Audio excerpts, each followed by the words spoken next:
The following podcast contains naughty language and ridiculous situations. Listener discretion is advised. You know, since we're going to be reviewing a film of the Asian persuasion tonight, I think it's time that we also do a sort of a tribute to someone high up in the Asian persuasion, and that is to the now 95-year-old James Hong, who celebrates his birthday today. 95 years old, and he's still kicking it. You know, it's incredible. I mean, he has more energy for a 95-year-old guy. He has more energy in his body than I do, in his little pinky than I do in my whole body. He's really a miracle. I love that guy, and I know a bunch of you people who listen to the show also love him, and I know Wolfie loves him. I know Raven Shadow loves him, and I mean, the guy's been in everything from episodic television and serials and movies and TV and just about everything, and animated cartoons, just about everything. It's absolutely incredible what this guy's done, and he's done it with vim and vigor, and he is just a total titan when it comes to his line of work. We love him, so happy birthday, James Hong. Happy 95. Looking forward to 96. And welcome to Trick or Treat Radio.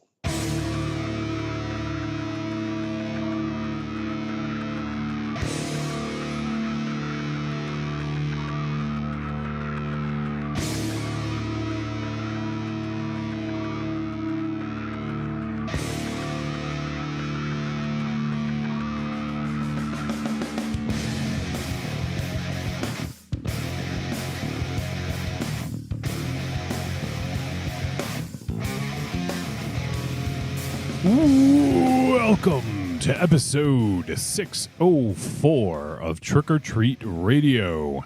Trick or Treat Radio is the world's most dangerous podcast and is recorded in front of an undead studio audience here at Castle Wolfenstein. Also, not the lair of Lost Swag within the Raven Chateau yet, and Casa de -0. It is us, your favorite idiots, streaming live on a Thursday. So ironically missing the biggest idiot of them all. The one who's still watching the movie. It's kind of funny. EF Contentment on Discord today put out a funny little thing and said, he said, did anyone check on Raven Shadow to make sure he's watching the right Cobweb?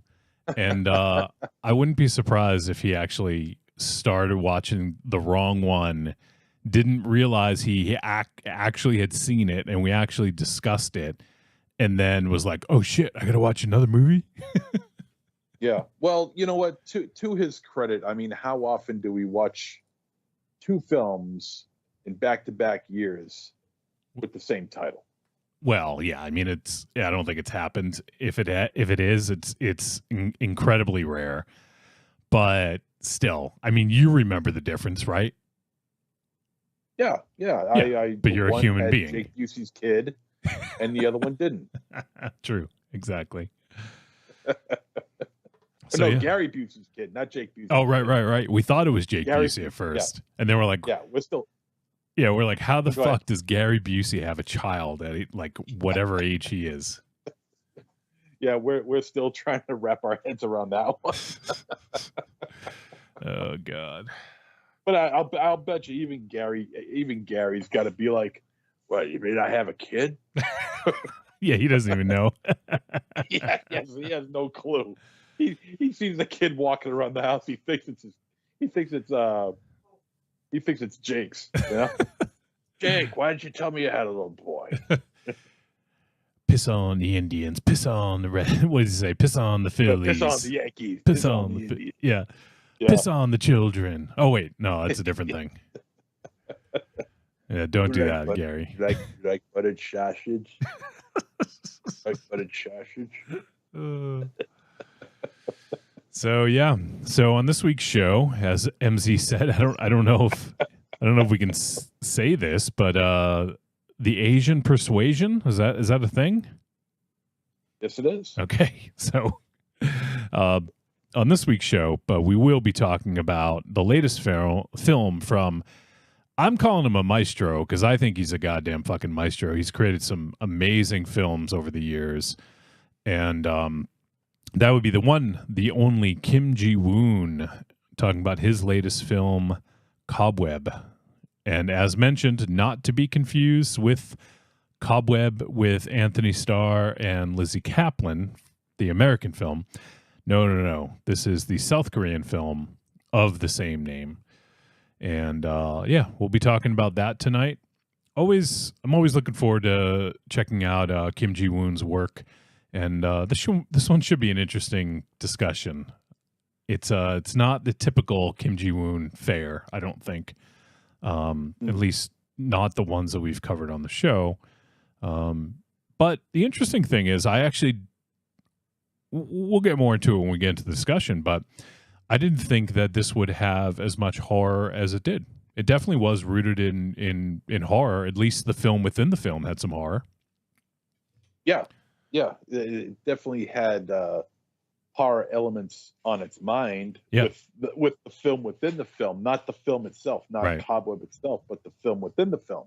Definitely. Yeah. This one is more of a drama comedy of sorts, and it'll be interesting. I mean, we've seen a few of Mr. Jee-woon's films, and we for the most part, I mean, actually not even for the most part, for every part, I mean, I think whatever movie that we have seen of his, we've enjoyed it. So Good, the Bad, the Weird, Tale of Two Sisters, which we didn't review, but it's still a fantastic film if you've never had the chance to. And of course, I saw The Devil, which is probably going to be his magnum opus. Yep. He's all said and done. That could very well be it for him. Yeah. And then The Great Age of Shadows, Ilang the Wolf Brigade, The Last Stand was another one we did. Not quite as good. That might be his weakest film that I've seen, but still fun. Yeah. I'm very, it's going to be interesting to talk about this one, see where this one lands in the pantheon. But but like we said, there's not really so much horror in there, but there is, it's a comedy drama of sorts. And, we'll see how it meshes all together with the horror with the drama comedy. Yeah, and, we'll see how that blends together and see what we come up with. Yeah, exactly. And our boy D-Rook is hanging out, watching. He's posting in the chat, and he says, "Hold on, guys, gonna do a life safety check on Raven Shadow at the Blarney Stone." Yes, please send a wellness check immediately. Yeah, probably face down in a bucket of popcorn right now, even as we speak. Oh God. Yeah. What was the other one? Not Blarney Stone. What's the one? Moynihan's, as he calls it. Yes. Yeah. Check. I'm trying to think. I think it was Blarney. Actually, I don't know if you were even with us. If Blarney Stone has the bagpipe player or if it's Moynihan. I think it's the Blarney Stone. Yeah, I'm not sure. I've been to the Blarney Stone, mostly because this is way back in the day, but when myself and Smoke and Ty worked at the video store, we had a softball team, Starship Video softball team, and we were sponsored by the Blarney Stone. So we used to go there after the games. Yeah. We had this is the Blarney Stone on the back of our jerseys, I think. Oh, beautiful. I still have that jersey too. Do you? Yeah. Oh, I'd love to see it. I think I know where it is. Let me, maybe during the break, I'll look for it. I don't want to step away right now, but yeah. So I'll try to dig that out. But looking forward to talking about Cobweb from Kim Jee-woon. And let's see what else we got going on. Also excited about next week's film. We'll talk about that a little bit later. And we have a Patreon takeover scheduled coming up. But we'll get to that when we get to it. But it's coming up in March. And I have a few other people to reach out to about their Patreon takeovers. So things are coming together. And let's Let's see, we're almost through February, MZ. We didn't talk about Groundhog's Day, but when on Groundhog's Day, did you go outside and see your full moon, the shadow cast by your ass? Oh. No, I didn't, actually. Oh, so it's 6 more weeks of winter or whatever it is. 6 more weeks of winter. It's going to be chilly under my ass. So, D-Rook says, to be honest, I don't drink much anymore. I'm pretty sure I'm out of touch with what bars are in Worcester, are still in business. Yeah. I wouldn't be surprised if Blarney Stone is still. Well, no, I don't think Blarney Stone is available. Moynihan's is. Moynihan's. Or Leitrim's. Leitrim's. Holy shit. Yeah. Fucking blast from the past. Am I imagining that, or? I don't know. Yeah, I mean, Raven Shadow will know when he joins up. Well, guess what? Yeah, I just saw him join up. Guess what? Look at this. Oh, shit. Oh, welcome home, Noble Voyager. We start talking about bars and he fucking shows up. Yeah. It's like the fucking bats, the bat signal. All he had to do is talk about dispensaries. He would have been here 10 minutes ago. Look at him lighting up. Jesus Christ. Unbelievable. Look at the jet drugged in. I don't know. Is Raven Shadow on camera yet? I don't see him.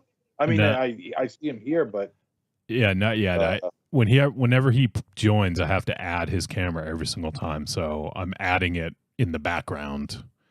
oh god. And then I will remove the technical difficulties. Oh, shit. I'm not plugged in. Yeah, I was gonna say you sounded a little weird, but you're lighting up, so I couldn't tell for sure. All right, they're pushing us live. All right, we're joined by Raven Shadow. He'll be showing up in just a sec. There he is. And he's gone. And he's gone. Son of a bitch, he's gone. I Got up gotta and he find the left. plug. Jesus Christ. God. Look at it. Look at this guy. There he is. Buddy. Sit your ass down, Keanu. Did you watch the wrong Cobweb, Raven Shadow? Oh, fucking no. I fucking watched. Obviously, I'm getting ready for The Boys season 4. By watching Cobweb again? Yeah, the one that has the Homelander. The Homelander. Yeah. That's the MZ, right one, right? I read about fucking EF Contentment's concern. it's a valid Strong concern, one. right? Very valid. Yes. Okay.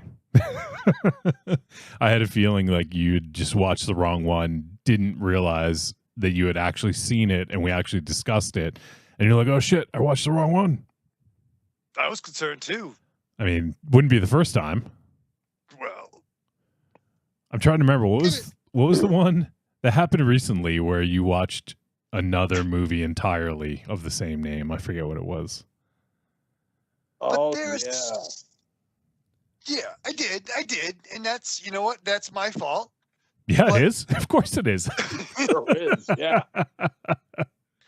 I'm not gonna say whose fault it was, Wolfie. Oh, I know. I But- mean, no. What you just said, I'm not gonna.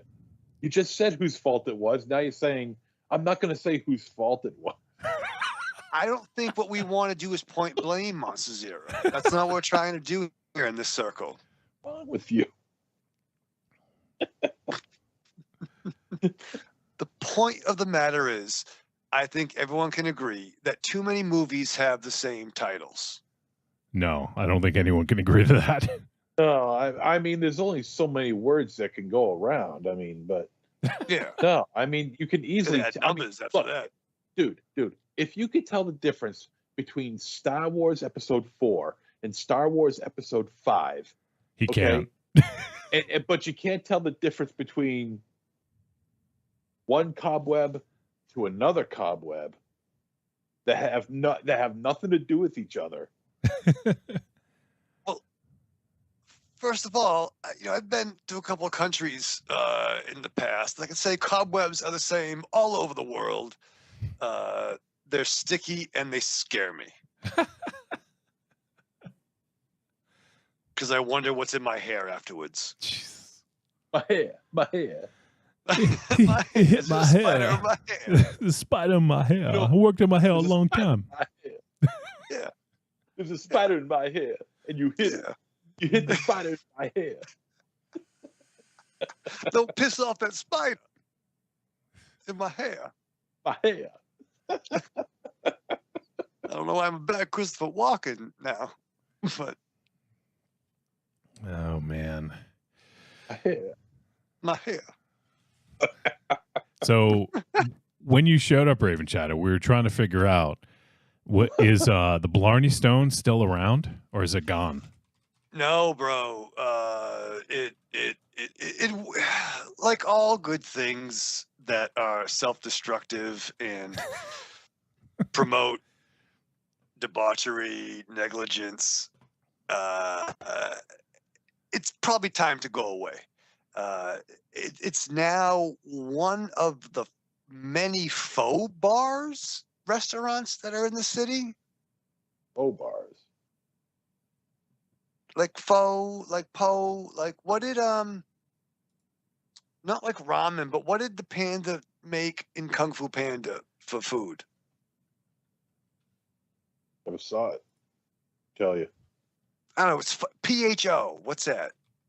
Fa. Bo. It's fa. Well, they're fucking everywhere. I'll tell you that much.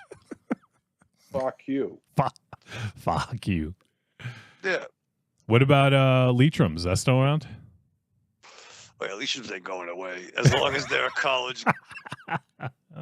Fill in the blank in the city, and there's lots of colleges. That's still there. I remember Leitrim.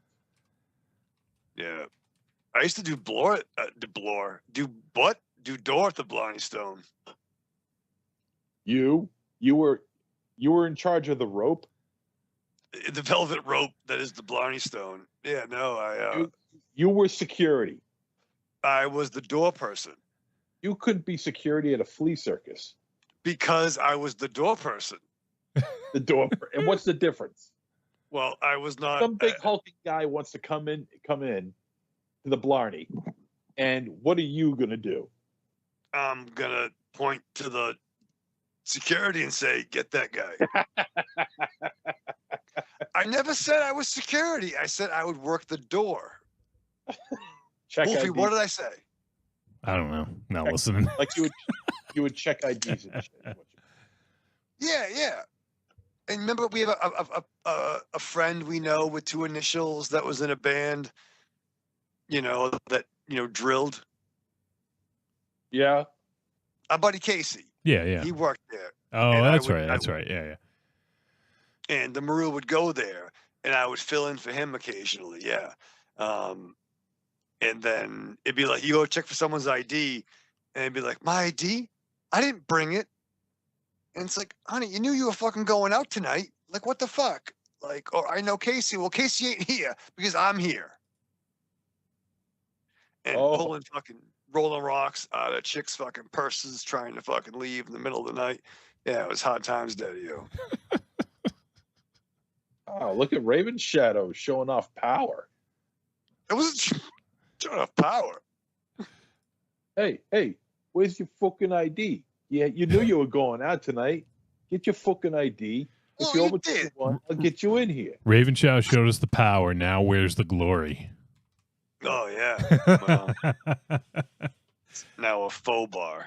Do you, MZ, you love It's called like the Gentle Mint, or the gentle mint? it's something. It's something mint. No, it's like- not. Yeah, it's, brother, this is a shoot. It's like the salty mint or some fucking thing. Salty. Yeah, hold on, Wolfie.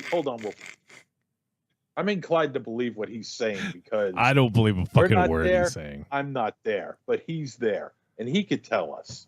Yeah. Let me look it up. It's What? like- Wait, what? I mean, It's a bar called the Salty Mint. No. It's the sentiment. No. it's the old Blarney Stone address. It might still bring up there if you bring it in, The but it's Stimident? something mint. The It's near Stimident? Wendy's. What? The Stimident? The Stimident. Stimident. That's funny. That's Raven Shadow's new bar, the Stimident. Right here, bro, on the live cam. Oh man. In 2020, yeah, Blarney Stone in Worcester closed indefinitely. Liquor license revoked after patron drank shots, beers, mixed drinks before fatal November crash. Oof, Oh, shit. that's rough. okay. Did you know that, Raven Shadow? Mm-hmm. Mm-hmm. Yeah, he was the reason for Yeah, I it. was gonna say, were you that guy? No, fuck you. Fuck you. Fuck you. You're the one that What let year him was in. that? Because It was there was a couple. It was 2020. Wow. Oh, there was a couple before that. Oh Jesus. So Wow. Blarney Stone overserved, huh? Imagine that. The Blarney, Would have the guessed that would Blarney ever happen. Stone literally was that bar in Moss Isley. Like, Boop, boop, boop, boop, boop, boop, boop, yeah, boop, there was no droids. But it's where like everybody, all like your gypsies, tramps, and thieves, and bounty hunters, and scum and villainy would all end up at the end of the night on like a Friday or Saturday back in the Dizzle. Back in the Dizzle. What the fuck? Yeah, Back in the Dizzle? Really? yeah, No shizzle. two Z's. But yeah, what's it called now? It's called like the Salty Mint or something, or like I'm the looking. Peach I'm looking Pucker it or up. Hold on. Hold on. yeah. Pucker? Is that what you Yeah. It is. Okay. It's called just Mint. Oh, Mint? mint. Mint. That's stupid. It's Mint Kitchen and Bar. It's right next to Jay's Smoke Shop Yep. and the Worcester That's Pizza one of the Factory. Pizza Factory. Yeah, I've Sounds never like- been there. What's the Pizza Factory? It's not a very big operation. Sounds like one of those jackassy, trendy fucking yuppie places. Oh my god. I just looked on Google Maps. And right in front of it, shit, way to go. You guys know that like on Google Maps, they have like sometimes there's people. Yeah, there's some woman looks like she's picking a fucking wedgie right in front of Mint. Nice. I Oh, gotta- yeah, that's Jezebel. I gotta send this to you guys. Wait, actually, let me. I can just put it on the fucking camera. Hold on. That would Is be my car out there? no, but the recycling's out that day. Oh god, oh, good. It was a Wednesday. Let me pull this up. This is fucking ridiculous. For some Yeah, it's reason, right in the I have hood. a good idea of what this woman's going to look like. Wait, give us a visual, MZ, before I show it, because you're probably right. Okay, well, I'm going to say a rather hefty woman, probably with long blonde hair that's kind of straggled over her shoulders, and carrying her purse. I'm picturing a brunette with a baby. Okay. All right, let's see here. Well, you guys are both not exactly right. Oh. All right. Cut But back that around means we're also not 5:15. exactly wrong either. What's that? But that means we're also not exactly wrong either. Well, you got some of it, MZ, but you were off. Okay. All right, here we go. I'm gonna push this live. Hopefully, you guys can see it. Can you guys Okay. see That's it? a wide shot. Yeah, It is recycling day. Yeah. I can zoom in a little bit. Hold on. Yeah. Let me switch back here, and then I'll zoom Instead in. of a Why is instead it, of a big dark blur, I see 4 blue blurs. why is it called mint? My God. Right? It's mints. Although the name, whatever name you said before, sounded a little bit a little different. Would you say Like the salty mint or like Yeah. the environment? environment. me zoom in here and see what we can do here. But the Blarney, I mean, there's been some scraps at the Blarney. I took a punch for smoking Thai once at the Blarney. No fucking way. Yeah. That fucking dude, man. We used to write Thomas Smythe's name and phone number and said, my name is Tom Smythe and I want to fight you. And we throw them at people and around 2 in the morning. And they'd be like, what the fuck? Like this guy right here. You mean Las Vegas's own Tom Smythe? Las Vegas's own Thomas Smythe. The Sausage King of Las Vegas. All right, here we go. I'm going to push it live. Zoomed in a little bit. Push it. Can you see it now? God. Oh, yeah. Her back is directly to the camera. Yeah. Oh, that's Sheila. She's picking a wedgie. Yep. Legit. Yeah. Legit picking a wedgie. This Wow. is ridiculous. Hey, I used to know her. Used to. Well, ever since she started picking wedgies, I decided not to hang out with on Google Maps. her. Yeah, right? She's famous now for. Imagine that though. Like, imagine going to like, oh, let me go look up, the address and see what's at the Blarney Stone now, or whatever, and then, or you know what? Like, you're just looking for directions and you see yourself picking a fucking wedgie, like. There should be some quality control, right? Well, they blur out faces, so I mean, there's that. They can blur out if your fucking hand is fucking halfway up your ass in Vegas Canyon. But other than that, I'm perfect. I mean, they don't blur out your hand picking a letter out of your mailbox, you know? All right, we'll get in a little bit tighter on this last one, and then we're done. Okay. They're getting tighter on that wedgie.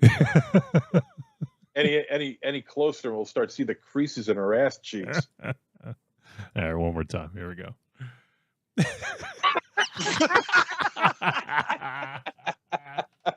That is classic. Like, very proud of herself. Well, I got the hair color right. That looks like a blonde. Yeah, it is blonde. That's why I said you weren't totally wrong. Right. Well, I got the hair color right.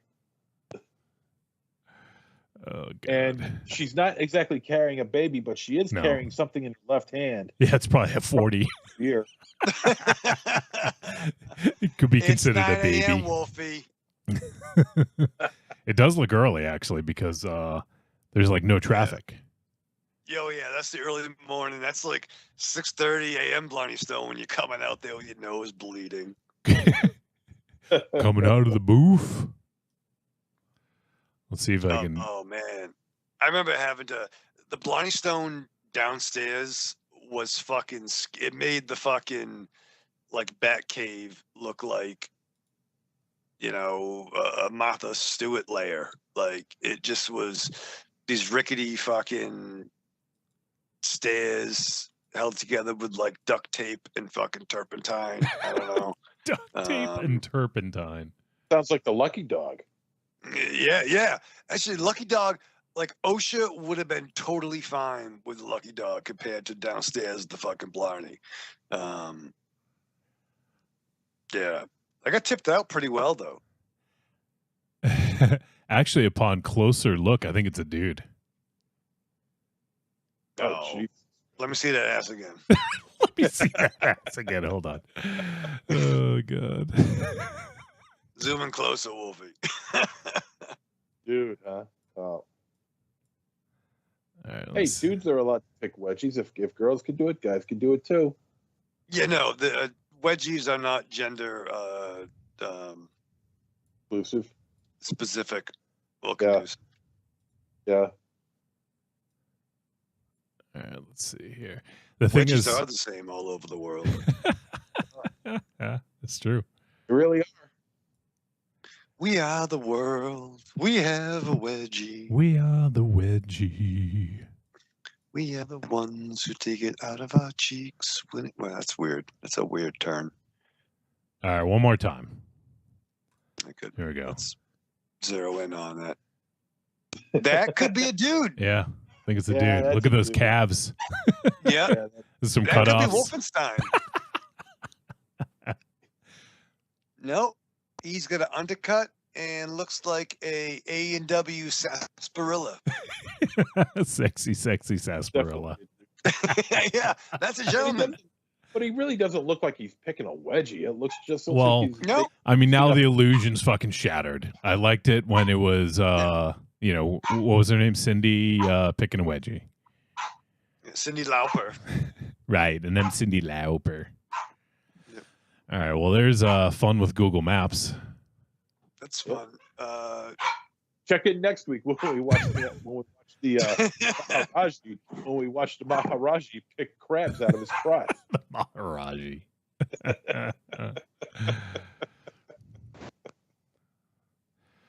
Oh, God. Let me see.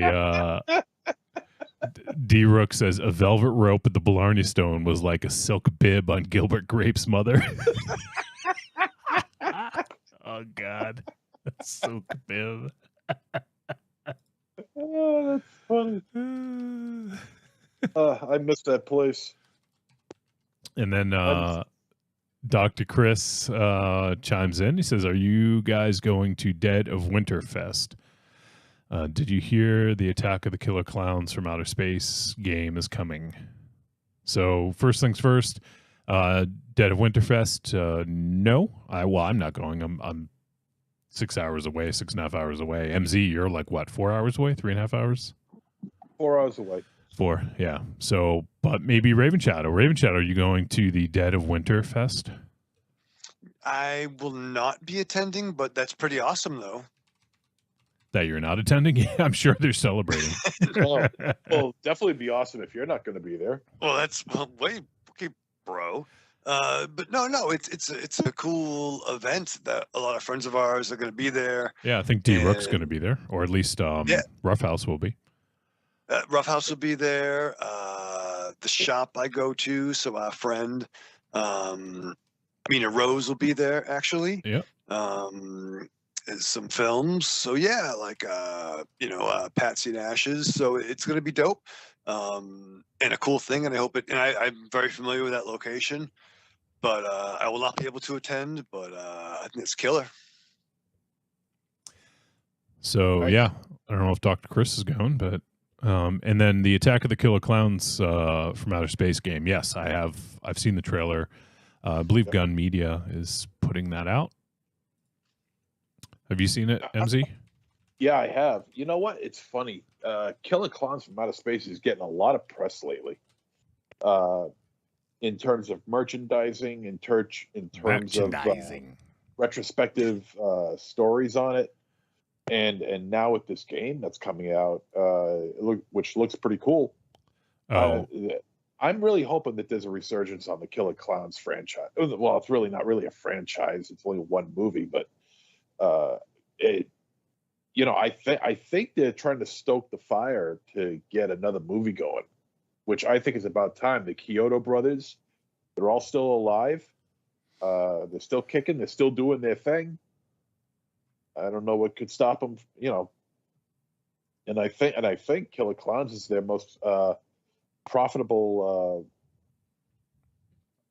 property. So Yeah. I would love to see another Killer Clowns from Outer Space movie. Be it a remake. I don't want to see a remake really, but a sequel would be great. A requel? What? A Not a requel. sequel. It's not a prequel. It's an equal. Oh, what the fuck? So I was wrong. It's not Gun Media. Gun did the Friday the 13th and Texas Chainsaw games, if I'm not mistaken. And this looks like it's going to be 3 versus 7 multiplayer horror from Ilphonic and TerraVision Games. Coming to PS5, Xbox S or Xbox X and Steam on June 4th. So it's coming soonish. Yep. But yeah, I had seen the trailer. It looks fun. Makes me want to own an Xbox just for having this game coming out. Because I'm a big Killer Clowns from Outer Space fan. I've always loved the movie, and it's just a fun flick. It's Mhm. goofy horror. with cartoon-like characters and wild, vivid colors, inventive deaths, and the clowns are fun. They're funny. They're fun, and Are they funny or fun or both? they're both. They're both. And I would love. I mean, really, I think they're stoking the fires for another one. I think that's exactly what they're doing. I mean, because you just don't come out with something like this, and not, you know, and if it's proven successful, you know, that you just stop it at this, or put out something else other than a film. I just don't see it happening. So, Yep. because I think a video game is the last area of enterprise that you can hit without hitting a movie next. So I think this is just, you know, they're just letting that Marinate. cauldron boil just a little bit. Yeah. I think they're going to have. I think in the next couple of years we're going to see another film. I really hope so too. That'd be cool. I mean, I think it's has attained cult status, and it's one of those ones I think you could do, and people aren't gonna fucking flip out. Oh my god, you're ruining my childhood. You know, like. So Yeah, because think about how. they could do it. And that's another thing. Now that you bring up a good point, Wolfie. You talk about how, you know, you make another movie, how you could ruin my childhood like that. You know, I think you bring up a good point, because these are the same people who will have no problem playing a game of Killer Clowns or any horror franchise. But yet, if a movie is being made, then it's a different story altogether. Yeah. You know, and I think there's a bit of a double standard going on. Yeah, there. comics fine, whatever, like any form of media. But once it's a movie, you kind of roam into the same territory. Then all of a sudden now you have gone back in time and violated someone's childhood. Don't violate my childhood, bro.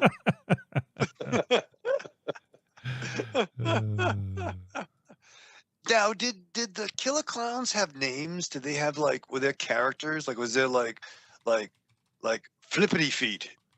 Well, don't Flippity- start that flippity flu shit, okay? Flippity doo.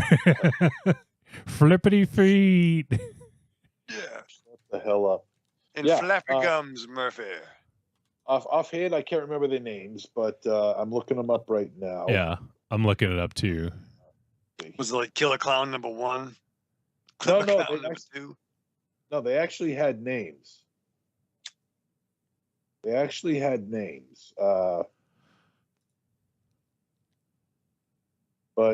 actually, it's not. They're just saying clown performer. Yeah. So I ask, and like I haven't seen Killer Clowns in Outer Space in probably at least 20 years, right? But I remember seeing it on cable probably fucking 30 years ago and really enjoying it. So, but like if they were to make a new movie, a requel, pequel, dequel, whatever the fuck you want to call it. Fecal. A fequel. A fecal. If they want to make a fecal. Fecal. Equal matter.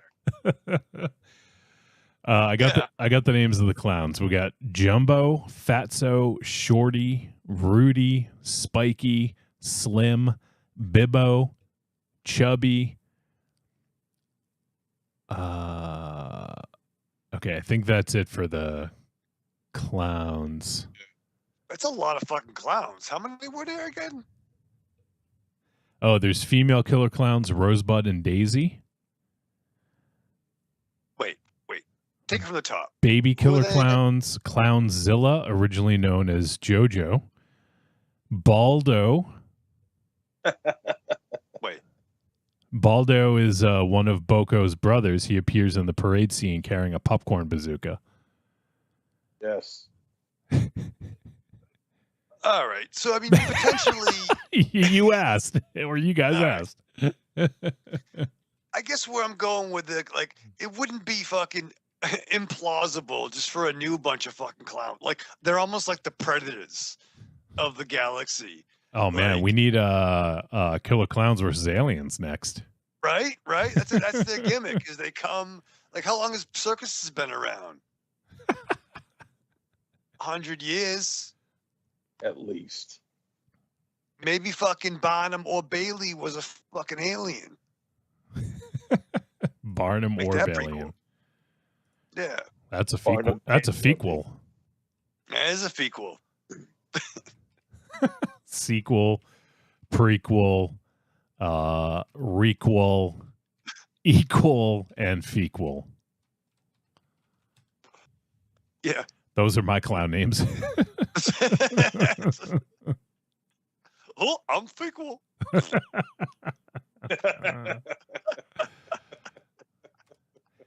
It'd be kind of funny, actually. I think It would be. Got a You- big brown nose. you have like the original, then you have like the sequel, and he's kind of like the original, but like better or different, not better necessarily. But then you have the prequel, who's like a younger version, and then you have like the requel, who is like a regurgitated version of the original, and then you have the equal, who looks exactly the same, and then the fequel looks like a big poop. Feel like it So was it's kind of like Society, and there's a giant poop clown. blew my mind. It's kind of like about communist fucking China, but different. You did see the movie. So Came proud close. of you. Fuck you, EF. And No, I love you, boo. and the steam coming off the poop is like that's like the stink coming off communism, right? It's like I could smell the Baryshnikov. And the flies flying around it are like Putin, right? Just like, yeah. Oh shit! We might get assassinated. We better watch out. Johnny Wolfenstein today fell into the mangler. The man. We're not sure how, because normally he works from home, but he fell into a printing press. Now, Wolfie, Yes. what would be considered the geekwell? Oh, that's a good one. The geekwell. Put glasses on it. That's what I was Fuck. thinking. That's the Hey, MZ hey, version hey, of being a geek. Just wear glasses.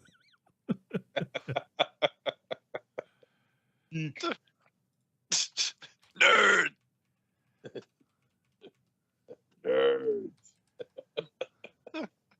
All right, Raj. Okay, you asshole.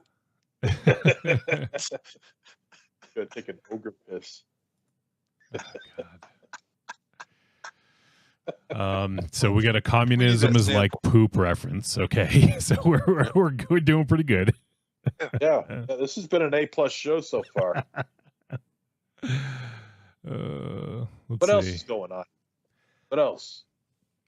Oh, we have our pal Raven Shadow's Velvet Rope hanging out, and he says, "Did Ralphus work security?" Ralphus, good old Ralphus. Oh man. Damn old Ralphus. He then put a quote from Raven Shadow in quotes, "I see nothing." He says the "We Buy Ugly Houses" ad really ties the block together. That's a weird show in that fucking Google Maps. Yeah. And Creepy Girl popped in. She says, "Hi guys, what's up, Creepy Girl?" Oh, Hey, What'd you say, MZ? said hey. Yeah, that's not right. Hey, babe. Hey, babe, babe, hey, Hey, babe, Hey, babe. hey, babe, hey, babe, babe, babe, babe. Let's say baby. everybody heard Say about bye-bye. surfing bird. Did somebody puts like we were talking about clowns? Did somebody put some fucking laughing gas in our fucking rooms? What's going on here? Oh yeah, no, I mean yeah, it's laughing gas. Oh no, what was that? What did you get in those balloons? Nitrous? Oh, it was Nitrous balloons? Yeah. Maybe that's it. Is it isn't that what you put in Ask for that by name. isn't that what you put in a car to go really fast? Yeah, that or NOS. I'm not sure what the Fast or the Furious are using nowadays. Nos. NOS. It's like NOS Whedon. Evil Corny's hanging Sorry. out. He says, "Hey guys, Thank you. what's up, Corny?" Corny. All right, what else? What else we got going on? I feel like there's stuff to talk about, but I don't even fucking. Yeah, anybody die? Anybody die? Thankfully, last week was rough. Yeah. Someone died. Someone died. You know, do you realize that as of right now, as we're speaking right now, someone is dying? Right now. All right, Alexa, who died right now? Right now. As we speak, somewhere in this world, someone is dying. Somewhere in the Bonaventure Hotel. Name that Hopefully movie. not one of our Patreons, you know what I mean? How are you? Do you know that Don't movie, let MZ? Leon die. He's Yes. the games master. man. Yes. I can always count on MZ. Do you know the movie? Don't let Leon die, please. Do you know the movie Raven Shadow? You need that. You need the dirty hippie. You got to have the dirty hippie. Do you know what movie we're quoting? Like Midnight Madness? Yeah. There Oh, you nice. You just, is that a guess or do you know? Yeah, boy. No, because we park our cars in the same garage. Faggot beefy.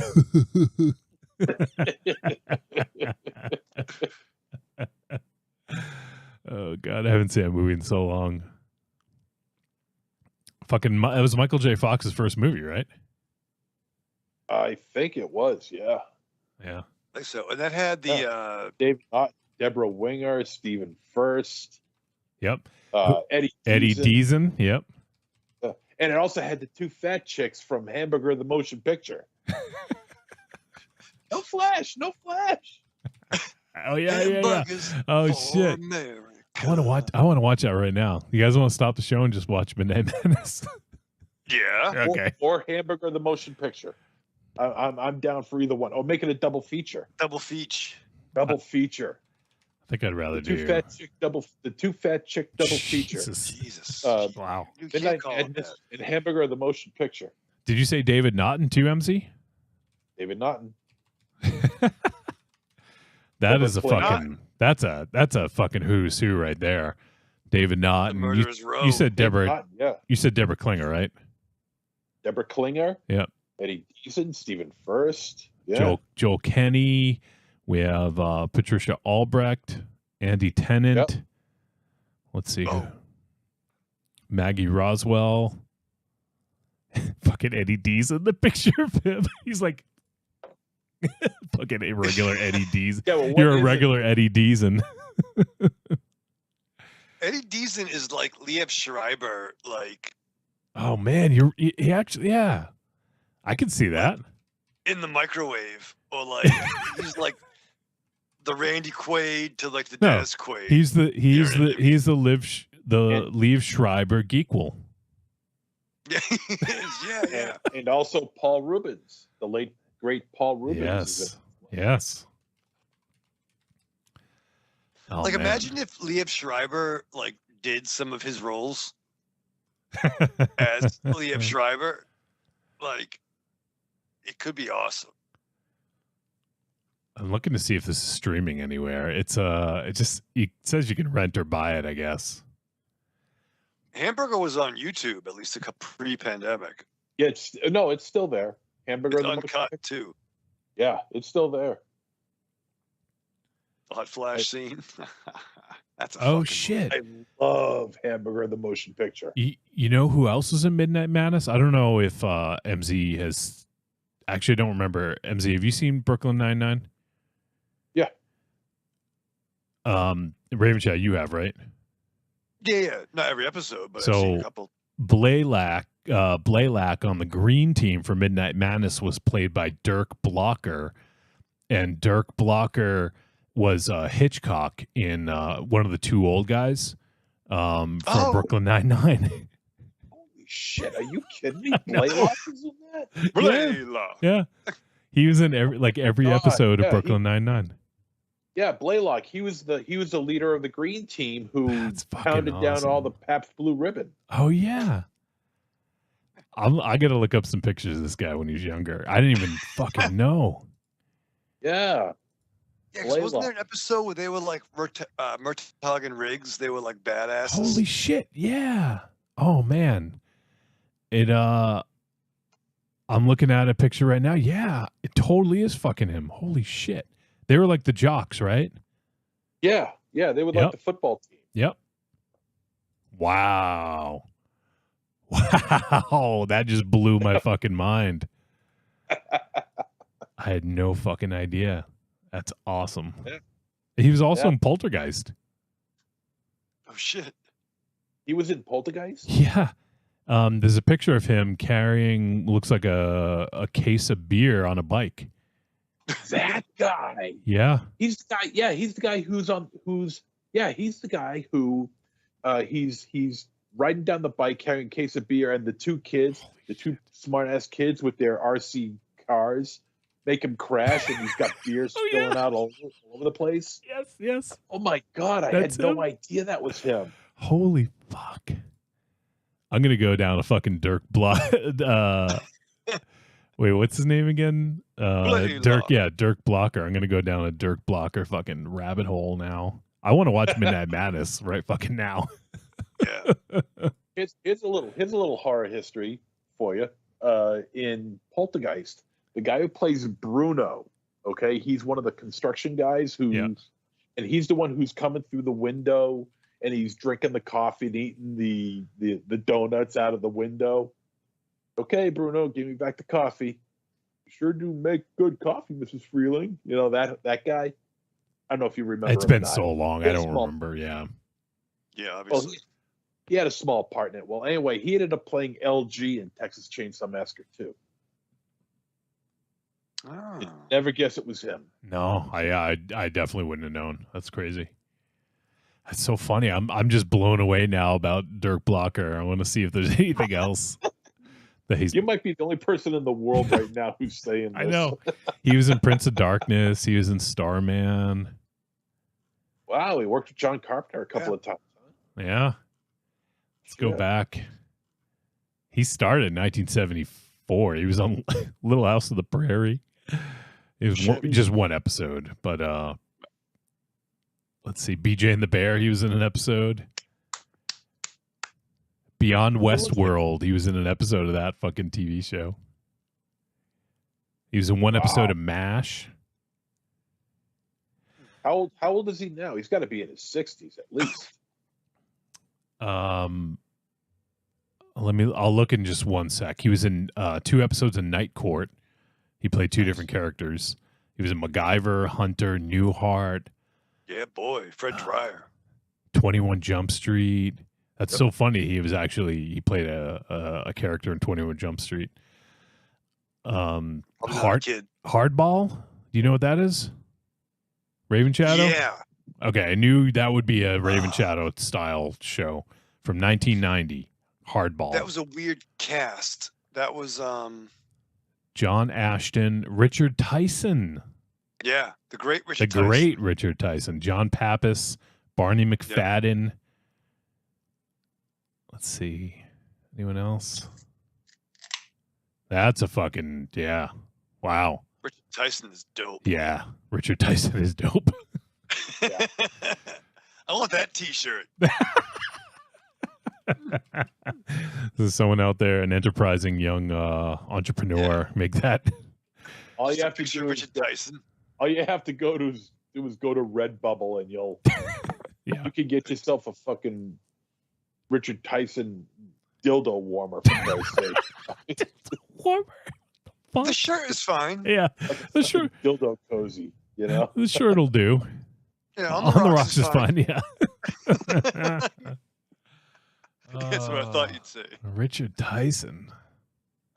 Yeah, Richard Tyson Tyson's is dope as fuck. So what the fuck was Hardball, Raven Shadow? He was at 3 o'clock high. For I know. Buddy Revell, man. Yeah. I think they were like either sports commentators or a washed-up player. He might have been a washed-up player. Or we're just taking a name He was and we could come up with our own sitcom based on it. he was Joe Kazarowski. And was he a former baseball player that now has to be like a babysitter? It doesn't say, but the synopsis for the show: Charlie Battles is a veteran cop who is about to be assigned a desk job. When he is teamed with a hotshot, Kazarowski, together they team up, constantly being at odds over how to handle criminals. Oh, it's probably like Lethal Weapon, the comedy Probably. kind of gimmick. 18 episodes. That's all I got. No Wow. syndication for you, Hardball. Well, that's more than a Netflix show, so that's pretty good. Well, yeah. So how old is Dirk Blocker? He was born in 57. Holy shit. He's like almost as Richard Tyson's pretty much the same age. That's crazy to me. 57? So he's like 66 No, years. he was born in 57. So yeah, he's about, yeah, you're right. About 67. Yeah. 66 years old. Yeah. Dirk Blocker Well, like looks we older than that. Unfortunately, poor guy. Who does he look older than 67? Dirk Blocker, you've seen him, right? Oh, yeah. Well, what are you gonna do? Wait, he's the same age as Richard Tyson? He's 3 years older than Richard Tyson. Yeah, well, he's I gotta see what this guy looks like. I have no idea. Oh, our boy Denny's hanging out. He says, "What's up, guys? I hope you had a great week. Let's build a time machine and go back to the 80s. I miss the 80s." Yeah, brother. Oh my God, that's him. Who are you looking at, Dirk Blocker or Richard Tyson? Dirk Blocker. Yeah. He looks like a high school principal. Well, it's a very respectable career. I mean, It is.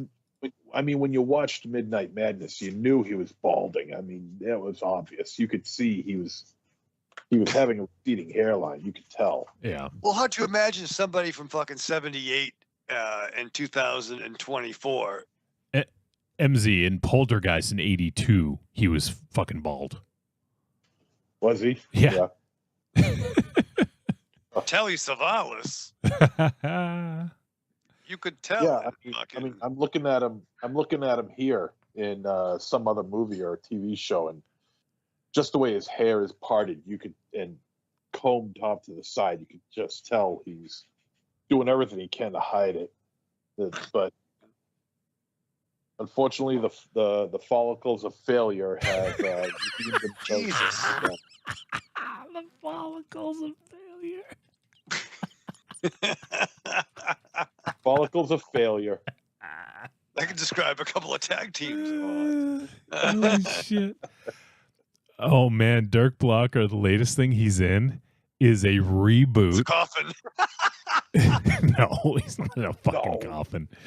He's in a reboot of Doogie Howser called Doogie Kamialoha MD. Wait, don't call it that. Don't. That Doogie Kamialoha MD. Lahela Doogie Kamialoha is a teenaged wonderkind juggling her teenager life with Wait. an early medical career. Wait, are you having a heart attack or am I having a stroke? What did you just say? Do you smell toast? Burnt toast? I smell toast. Oliver, Is he burning I toast? smell. Yeah, where's your dog?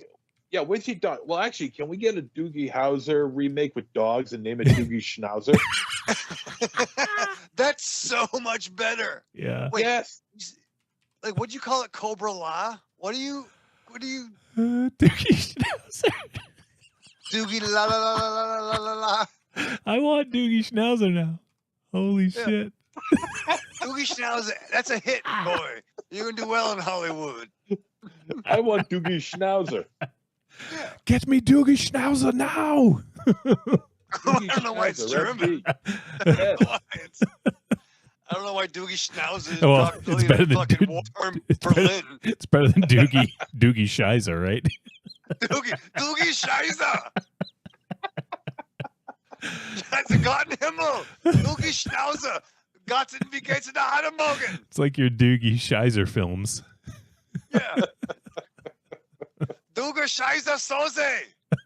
Don't start that. You'll get Vince McMahon all riled up. Oh, goddamn, pal. Oh Oh fuck.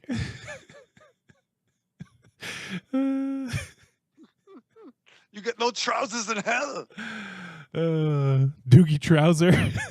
Doogie Trouser. Doogie Trouser Snake. My new porn Oh, name. I accidentally moved the fucking shit. What happened? I was laughing and I dragged my mouse across the fucking XSplit. Split. God. Oh god. Doogie Schnauzer. That's a fucking thing. What was it, Doogie? La la la la la la la. Don't call it that. That's a stupid name. Well, I mean, I didn't name it. Can we call somebody? and say, Cami "Don't do that"? Cami Aloha. KAMEALOHA. Cami Aloha. Oh, wait. So like Doogie, is that her last name? The name of the show, yes, that's her last name apparently. Lahala Cami Aloha. That's her fucking name. Yeah, say But her that first 50 name is times Doogie. fast. No. Her nickname is Doogie. I I don't don't get know any of where that that from name Alana I don't know where the What? nickname comes from. I don't get any of this. I think it's stupid. Let's move on. Please don't do that. I don't want you to fail. Doogie Schnauzer. What was the other one? It's Not Doogie Trousers. yeah, Doogie Trouser.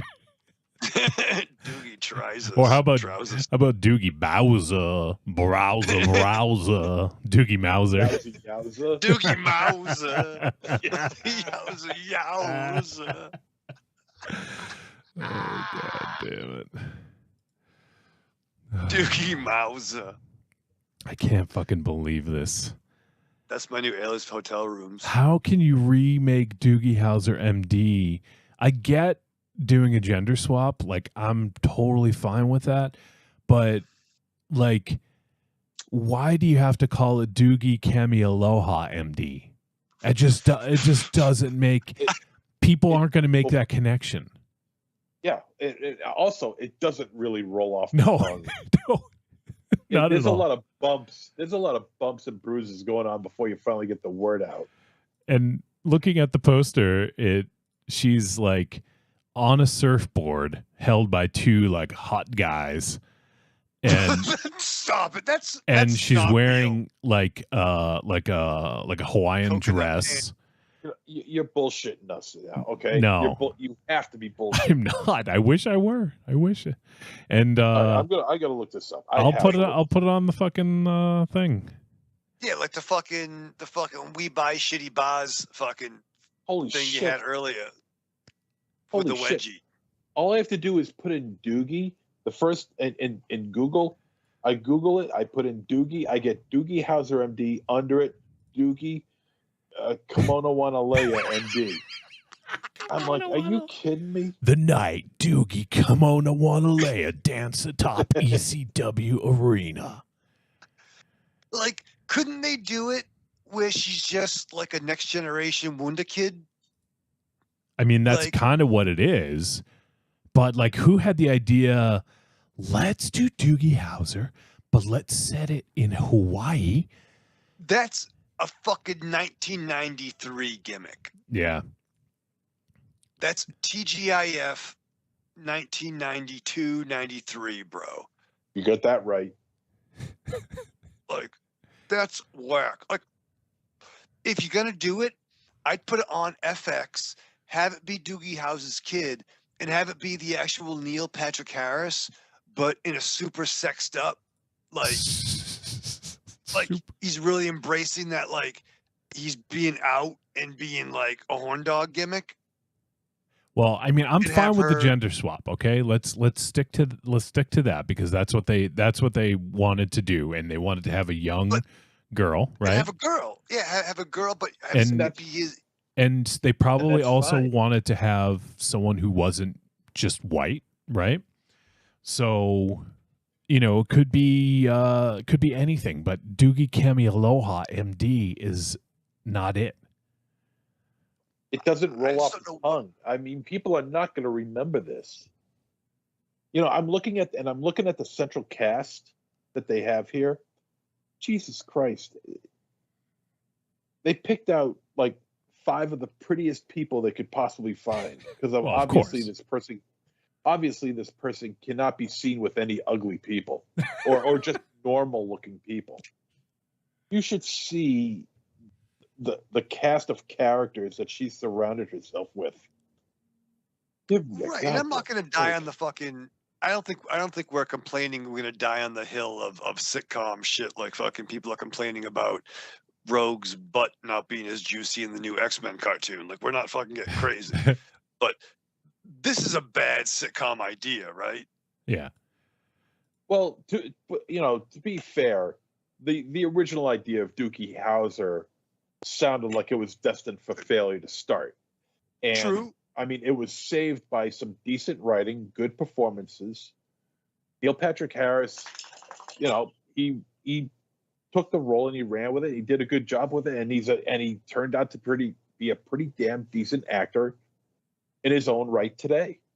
So I can't really fault him. I mean, the whole idea of some teenage prodigy becoming the youngest doctor in history sounds ridiculous. It sounds stupid. There's no way it could possibly succeed, and yet somehow it did. Go figure. Yeah, this is ill-conceived. It was fucking Steven Bochco like a motherfucker too. Like, that dude, he's got some hits. True. But it's the name. It's there's a lot of going on in that last name. Yeah. It has nothing to do with it being Hawaiian. It's just a lot of syllables going on in there. I mean, why not, make it, Dr. Doogie Ravenshadow, for Christ's sake? That's a fucking show. Yeah, it is. Holy shit. I would watch that. Barry Bostwick is in the first episode of that fucking show. Barry Bostwick? Yeah. That's Wow. funny. 'Cause Barry Bostwick pops up in Friends I May Know a lot on Facebook. Why'd you friend him? Come on, dude. I get anxiety Because I don't know. because I don't want to get turned down by Barry Bostwick. Oh, God. I put myself out there for Connor Sweeney, and thank goodness he fucking accepted. Put yourself out there. Well, he accepted my friend invite, and then he rejected me. So Who, Connor? Or Barry Connor Bostwick? Sweeney.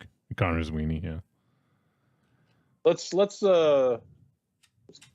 take a break and start heading to the film review. The fuck? You don't want to keep talking about Doogie Kimono Wanalea? No, I don't.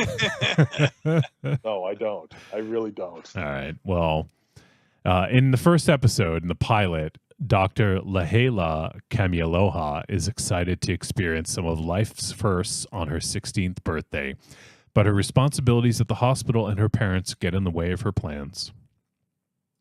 It sounds almost like a Rich Hughes diary. God Synopsis. damn. Goddamn, pal. It's some good shit. Wow. Good shit, pal. Corny posted a picture of of it, and he said this had 2 seasons and it's on Disney Plus. No, this is not real. It is real. Go ahead, Disney Plus. Watch it this weekend.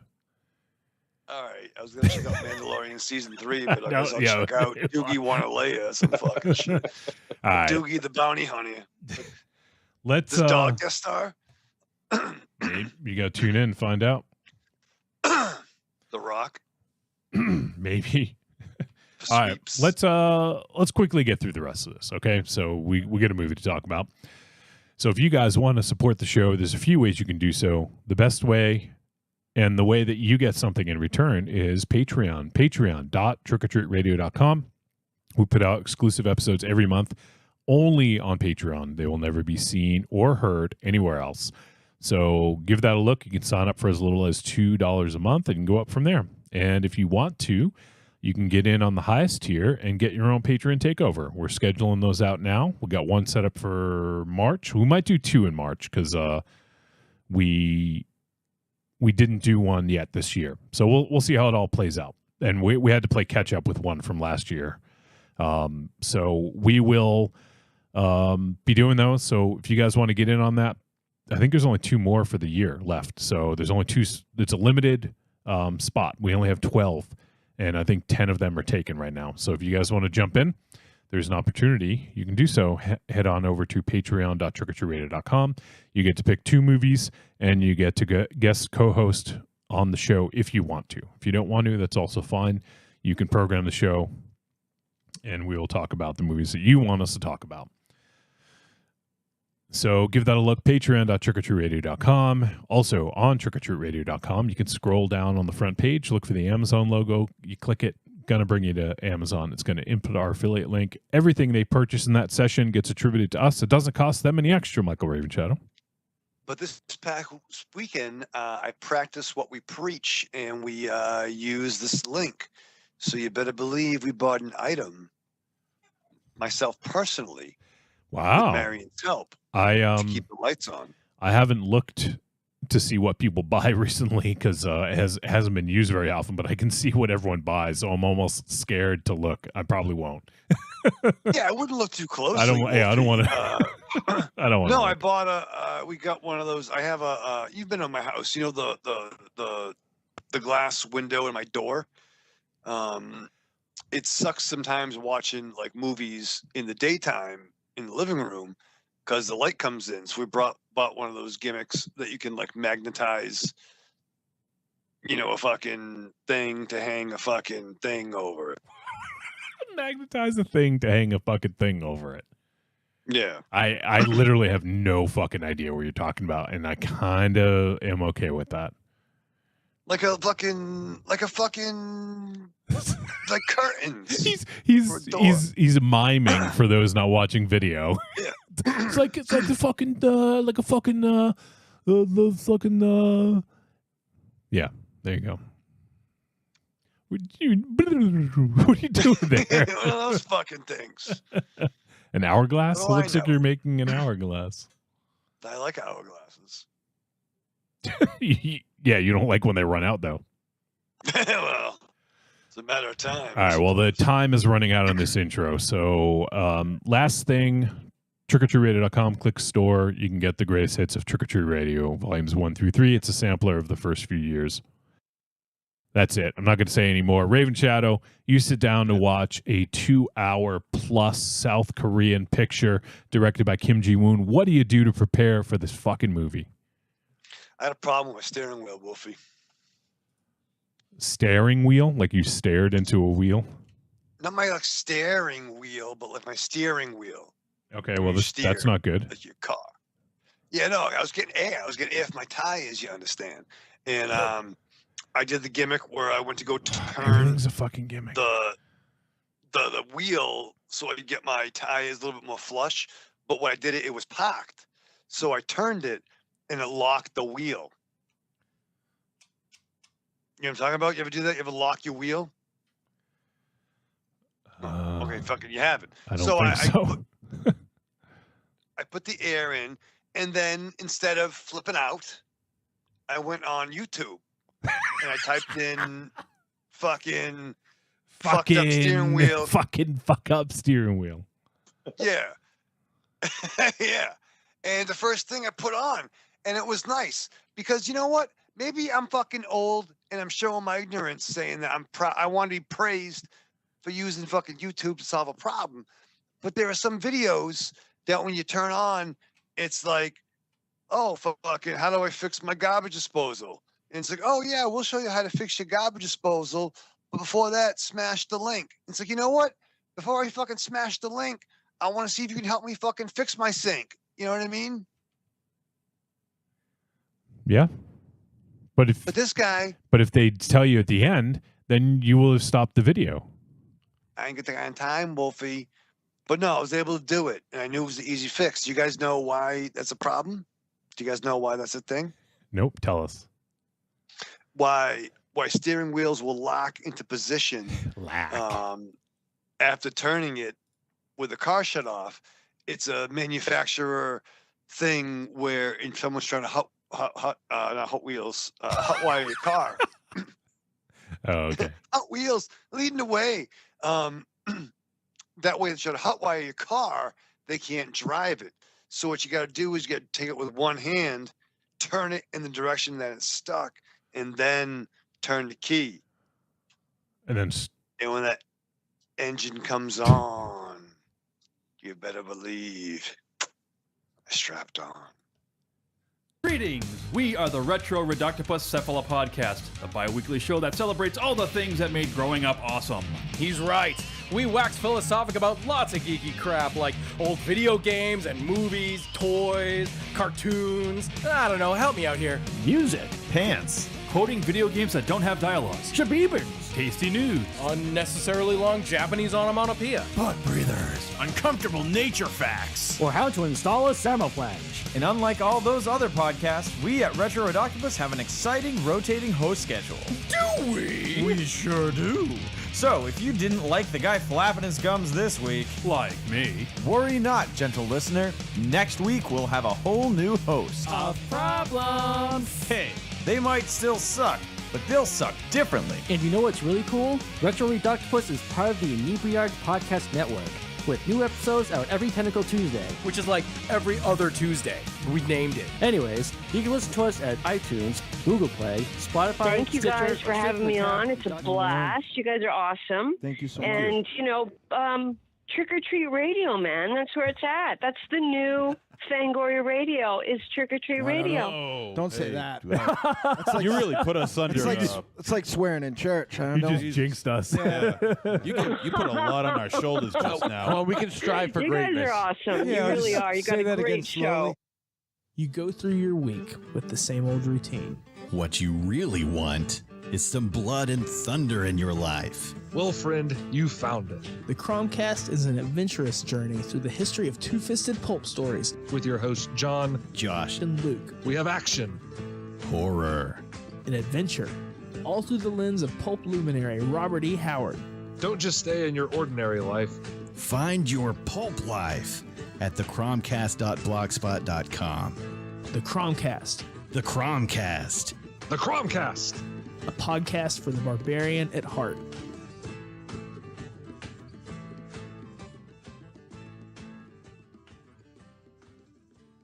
Hey, you matzo heads. This is Larry Fine, and you're listening to Trick or Treat Radio.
All right. We are back on Trick or Treat Radio, and we're going to talk about the film Cobweb. And this is a comedy, drama, historical picture. It says history. I don't know if I'd say history. It's a historical drama, I guess, comedy. And it is directed... I'm sorry, let me get the year. 2023 is when it had its premiere in South Korea. It is 2 hours, 15 minutes. It is directed by Kim Jee-woon. It is written by Kim Jee-woon and Shin Yeon-shik. And the film stars... Actually, I want to pull up another listing here because IMDb has like 6 people listed on the cast, which clearly is only a fraction of the people in this movie. Well, I think the 6 are just the main central characters. Yeah.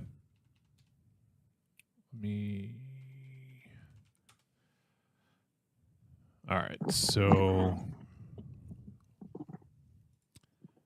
looking at okay, so we have Song Kang-ho, who we talked about a little bit last week. He plays director Kim, and Song Kang-ho has been in so many amazing South Korean pictures, with the big one probably being The Host. He was the star of The Host from 2006. He was in Snowpiercer. He was in Parasite. He was in Memories of Murder. So literally some of the best South Korean films. He has starred in most of the greatest South Korean films, which is pretty crazy. But dude's great. I fucking really enjoy seeing him on screen. Let's see here. I navigated away. Let me get back. Also, Im Soo-jung, Oh Jung-zae, Jean Yin-bin, and Crystal Young.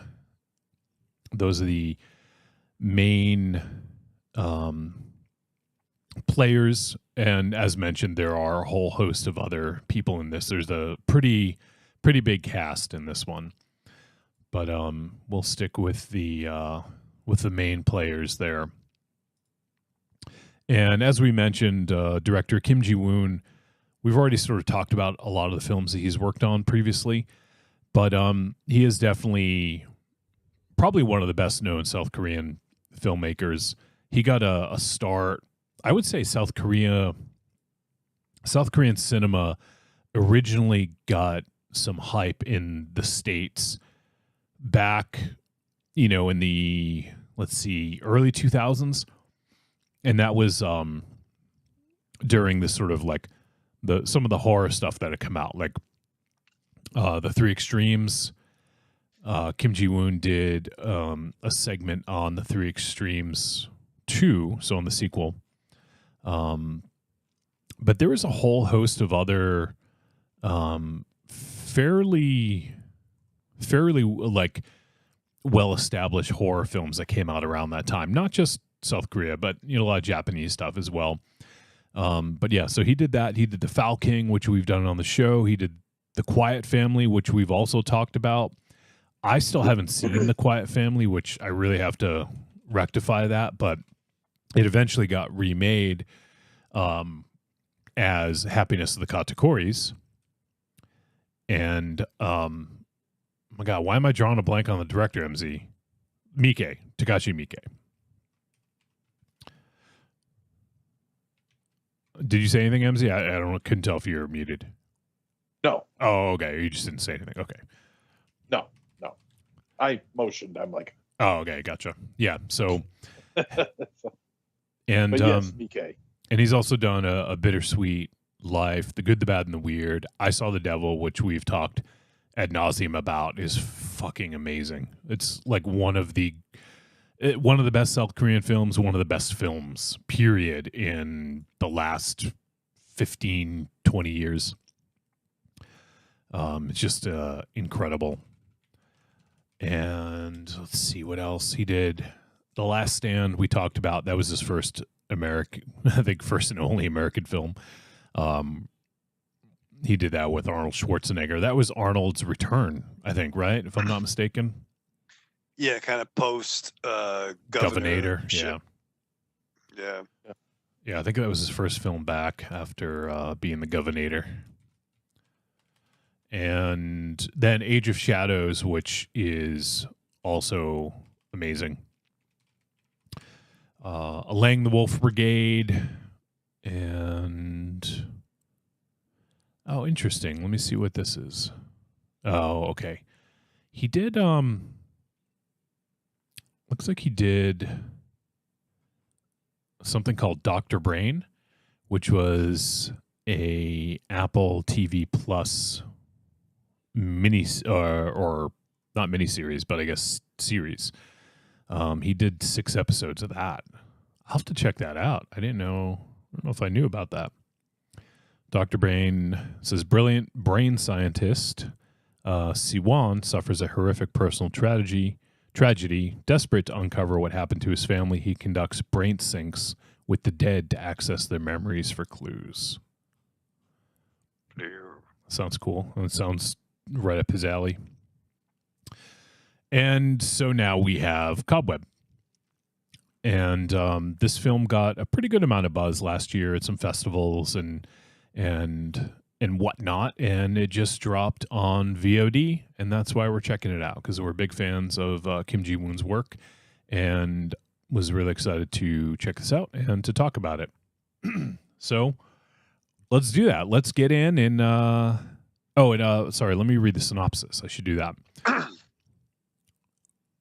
me find a good one here, because the one on IMDb, not so good. Where'd it go? All right, so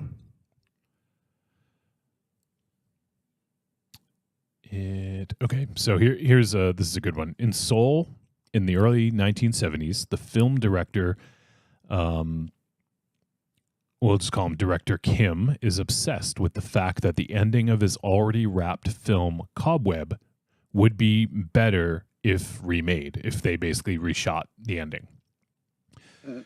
2 series of sequences alternating, scenes in color depicting the events that happen while the crew is filming under constraints of time and censorship, with somehow reluctant actors who have been asked to come back in emergency to the film studio for 2 days, and the scenes shot in black and white that are the results of these studio shooting scenes.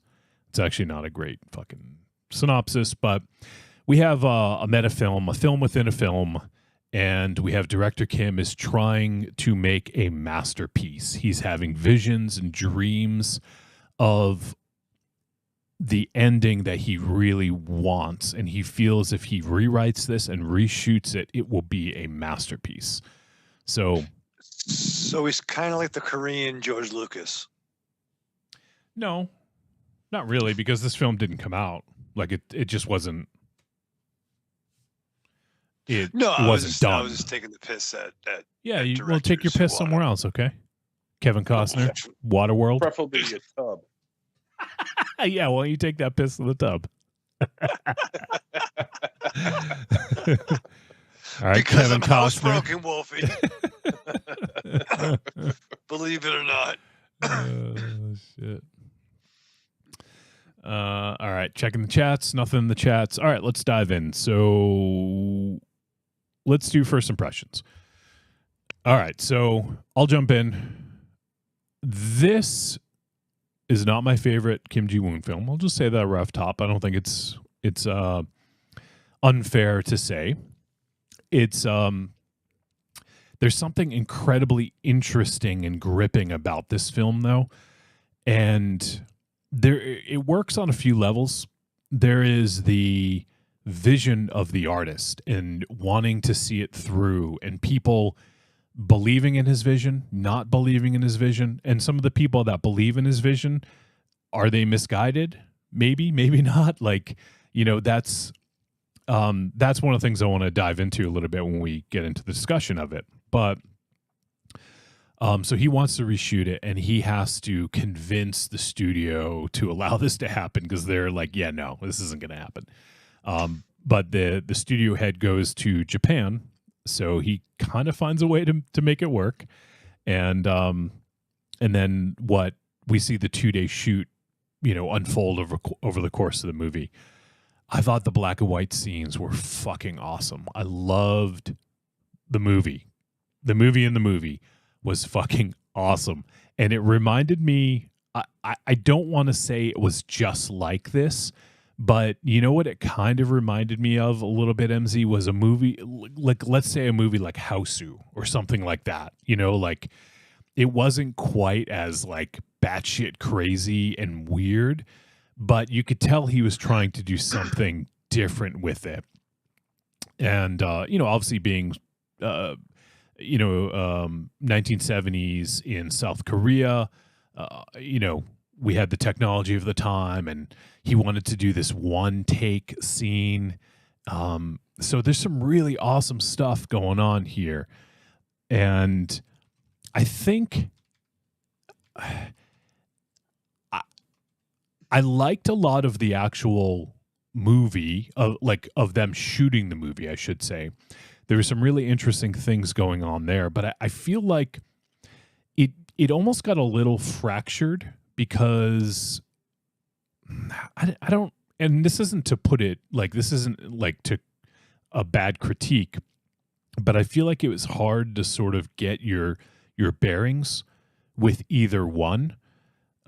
Despite them allowing them to breathe well enough, I think, I just feel there was a bit of a bit of a disconnect. I wish there was something that bridged the gap between the two, maybe a little bit better than what we got. That's a nitpick, because what we got was really well executed.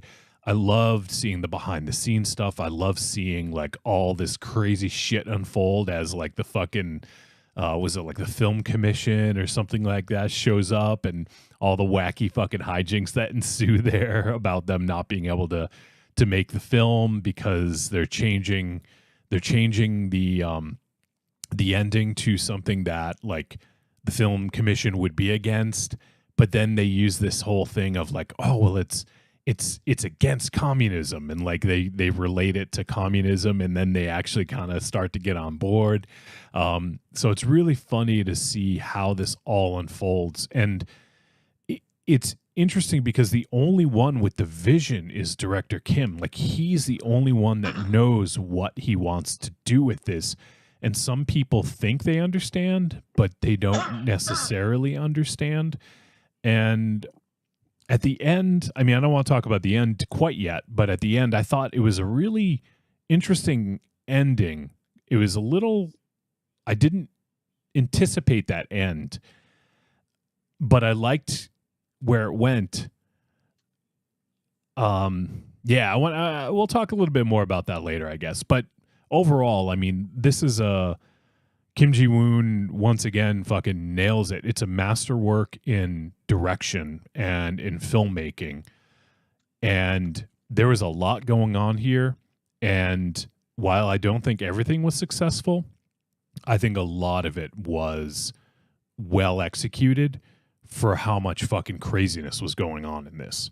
So, yeah, it's not perfect, but it's quite impressive as to what he was able to show on screen.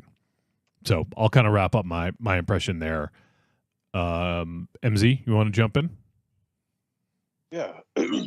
All right. Well, there's an unwritten rule in film making that says that you never want to make a movie about making a movie. And I'm not talking documentaries. I'm talking about film. I'm talking about filmmaking. Films like, I'm going to start at the low end and then work my way up. Say films like Terra Firma or Shadow of the Vampire, or even to a certain extent Ed Wood, where you get to see behind the scenes action, whether it's fabricated or not. The chaos that happens behind the scenes of making a motion picture. And this is no different. And I dare to say that this possibly could also be somewhat autobiographical. This wouldn't surprise me if Kim Jee-woon suffered some of the same fates that director Kim has going on in this film. Not to be confused with Kim Director, the actress who starred in Book of Shadows, Blair Witch 2. But obviously, not to be confused. And but so I got a autobiographical sense about this, that I would say probably not just him. I would say just about any director who really wants his vision to be hitting on screen. If he or she's got something there that is going to work and knows it's going to work, and money people be damned, he or she is going to do whatever it takes to put those scenes in that film and make sure that they're in that film for its release. So I felt a very strong sense of realism involved in this, even though there is some, exaggerations going on, but that's just to hype up the story, I think, just a little bit more, which is all well and good. I mean, after all, filmmaking is nothing but hyped up stories anyway to begin with. But I think that this had a very strong sense of realism involved. And I mean, you were bringing up the black and white scenes, which I absolutely adored. Yeah, loved. I mean, the way this film is shot is absolutely stunning half the time. Those black and white scenes are stellar. Very good work. Also with actually not just the director, but also with the cast as well. I mean, I'm sure there's some realism involved with the cast. Now, I'm sure a big production company, would have to deal with things like this, and probably do on just about every shoot that they come visit, because the scenes where the money people show up for the shoot, I'm dying from laughter. There are some very funny moments in this movie, and a lot of it has to do with director Kim. His body language, his facial expressions, just hysterical. And but they weren't played so overly overly gestural and overly exaggerated to make it read on film. His performances, the actors' performances, were subtle enough where you could catch that comedy, but in the world that he's in, it's realism to everybody else, and they never find it as funny. So the way that director Kim is performing here is just fantastic. I just loved his mannerisms, his body language, the inflections in his voice when he's freaking out. It just cracked me up. But there are many layers to this film, and we'll touch upon those as we continue. All right, Raven Shadow. So, unlike this movie, I'm going to try to keep my first impressions brief. So, overall, I don't like movies within a movies type trope. I'm saying overall, if I'm hearing that premise. Now, are there exceptions? Well, I don't think Jay and Silent Bob Strike Back are necessarily using that as a crutch. I think Shadow the Vampire, like Monster Zero mentioned, that's telling a certain type of story. But overall, I don't like a movie within a movie. Fine, New Nightmare, yes, cool. Not my gimmick. And this is a long movie. It's not. It's not really, dude. Just suck it up. It's Jesus. Says the guy who loves superhero movies. Yeah, this is the same guy that now if everybody was dressed in fucking spandex and saving the world from some evildoers, he'd be all over this shit. So no, I don't buy into this being a long film. Okay. No, but like Raven Shadow is Return of the Jedi a long film? No. This is the same fucking runtime. No, it's not. It is. This was 1 minute. This was 1 minute longer than Jedi. Jedi is 2 hours. 2 hours 11 minutes. Well, those are fucking all the Star Wars movies are over 2 hours. Every single. Well, they're not. Yes, they are.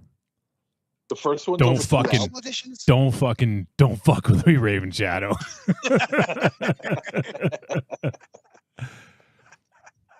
New Hope, 2 hours, 1 minute.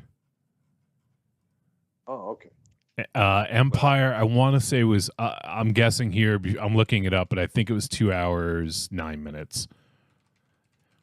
Empire Strikes Back, 2 hours, 4 minutes. Sorry, I was off. So the original trilogy, all over 2 hours. Well, then give this motherfucker a John Williams score.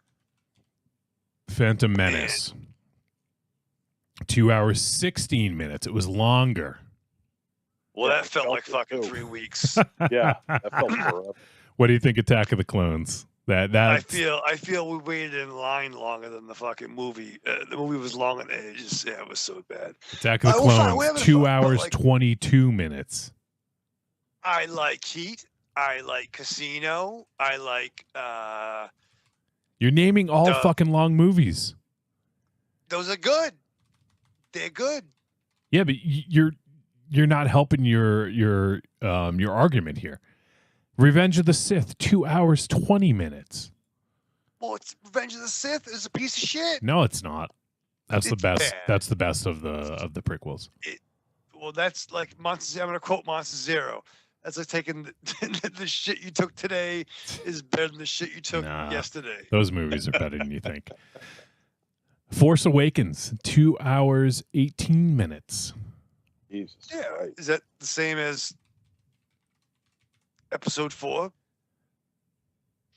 Yeah, but if there isn't somebody with spandex on getting his power from some big glowing thing, battling evildoers, then you're not interested. The Last Jedi, 2 hours, 32 minutes. Ugh. But I'm also not interested in The Last Jedi anymore. I saw it. I don't want to see it again. But I name movies that... Rise of Skywalker, 2 hours, 21 minutes. I fucking told you, every single Star Wars movie, over 2 hours. You didn't believe me. Well, fine. I just was talking about the 3 good ones. Well, okay, but all 9 of them, or the saga. And even if you include fucking the others, the Rogue One... I'm pretty sure that was over 2 hours, and then Solo.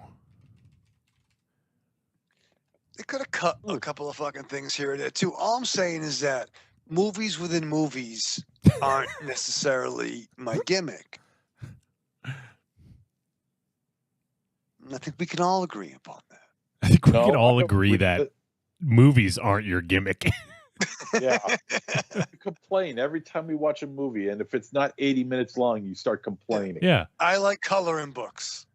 No, you don't. You don't have the patience for that. I do. It would keep me quiet, my mom would say. But yeah, no. Yeah. So how long was first fucking Avengers Endgame? Yeah. Not long enough. There was, you understand, it's the penultimate denouement of the fighting the big bad in the galaxy. Oh, so you have to watch the other fucking 12 movies first. So how long is that? We're looking at like 28, 29 hours. You fucking complaining about 1 2 hour and like 14-minute fucking movie. It's a fucking saga, Wolfie.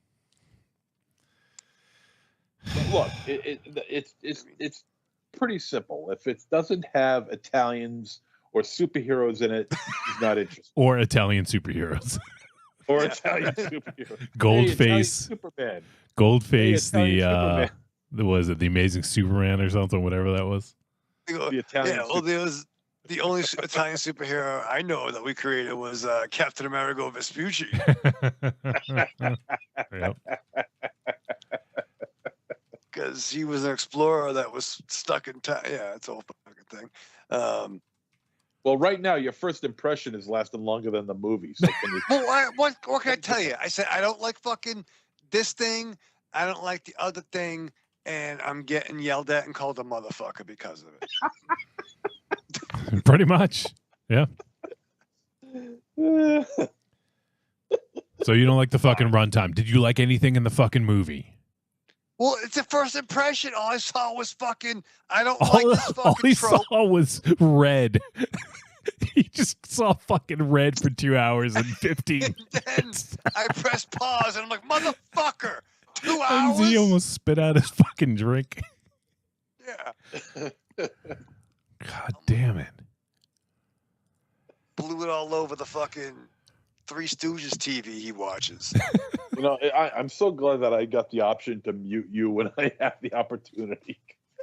I need to every now and again. Oh my god.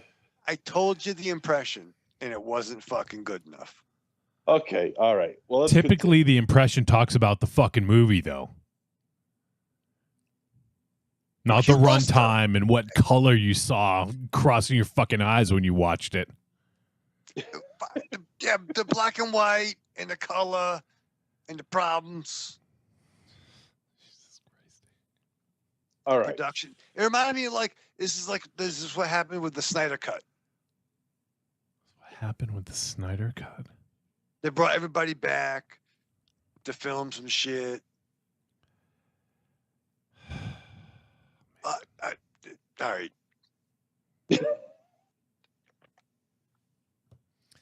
All right, let's continue. My God, Wolfie, That's please. it's the Will you worst jump first in, for impression Christ's sake? I've ever heard. It's what? You just jump, Wolfie. We just jump into this for Christ's sake. I said it's the please? worst first impression I've ever heard. God. 2 hours, subtitles, oh, fucking blah, blah, movie in a movie. No Italians, no No Italians, no superheroes, no Italian superheroes. It didn't even have fucking Dirk Blocker in it. Yeah. The fuck?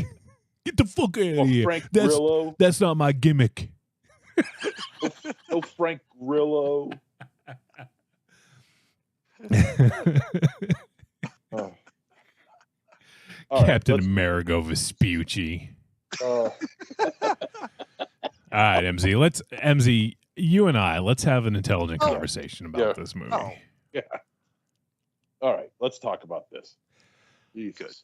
All right, so we sort of already highlighted some of the stuff we really dug.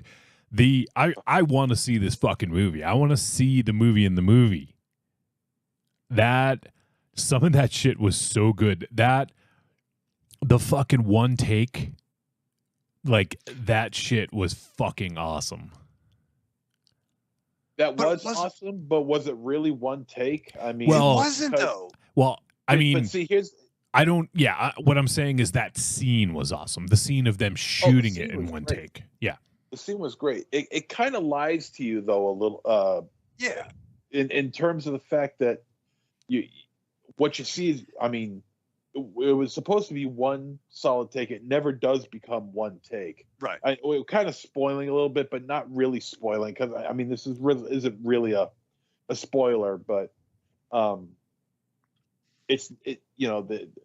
director Kim wants to create this one long take. I forget the term that he used, but it's one long take with absolutely no cuts, no edits.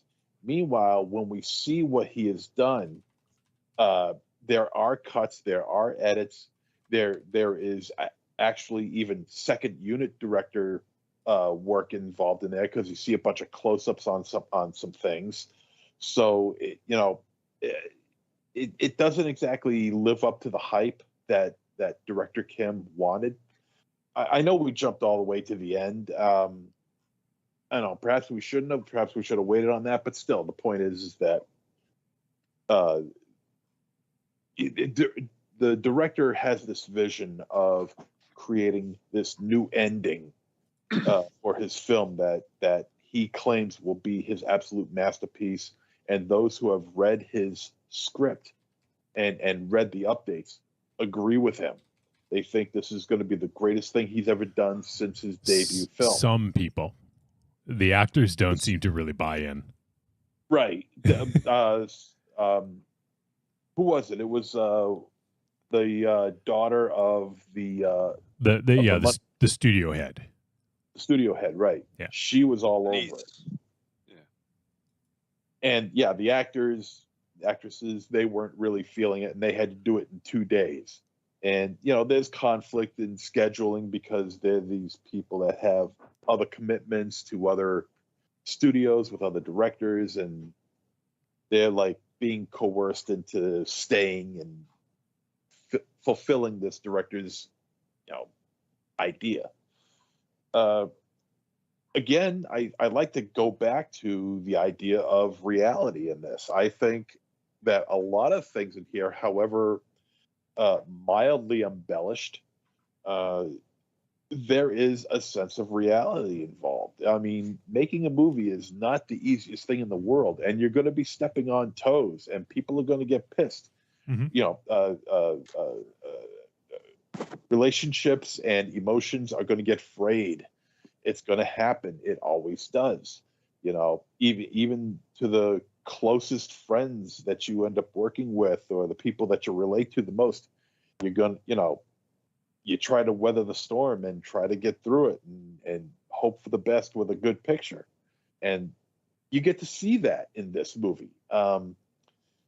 There's a lot of personal relationships in this film that take a beating, even though it's, some of it is for comedic effect, because there is some comedy involved in this film. And I think it's played out kind of smartly. The emotional ride that everybody goes through is real. And the comedy that happens in this movie is not real on their set in their world, but as us, as the viewer, the audience, we can point out the comedic points and laugh along with it, even though it's reality in their world. And they completely play it straight. There's no winking at the camera or anything like this. So with that, I think the way they were able to pull this off in the movie Cobweb, that is not the film within the film, was done very well. I think Kim Jee-woon did an excellent job of directing here. Yeah. I mean, I would definitely agree that there was so many different things to juggle. And I thought that it gave a really good insight into what, like, I feel like it would be like being on set. Like, we've been on small productions. We've never been, I mean, I know you've done you've done a lot more movies than me, MZ, but I don't think you've been on a sound stage, right? Like a proper sound stage. So, that's a completely different thing. And seeing them getting the sound stage ready. And so I think the thing about the one take shot, it wasn't so much that he wanted to get it all in one take and show it all in one take, but because he was limited with time, this is his coup de grace, this is the big scene, he only had time to shoot it once. So I think that's what the big thing was. It wasn't that he was going to have a one-take scene appear in the movie, because he did have to edit it with what he already had.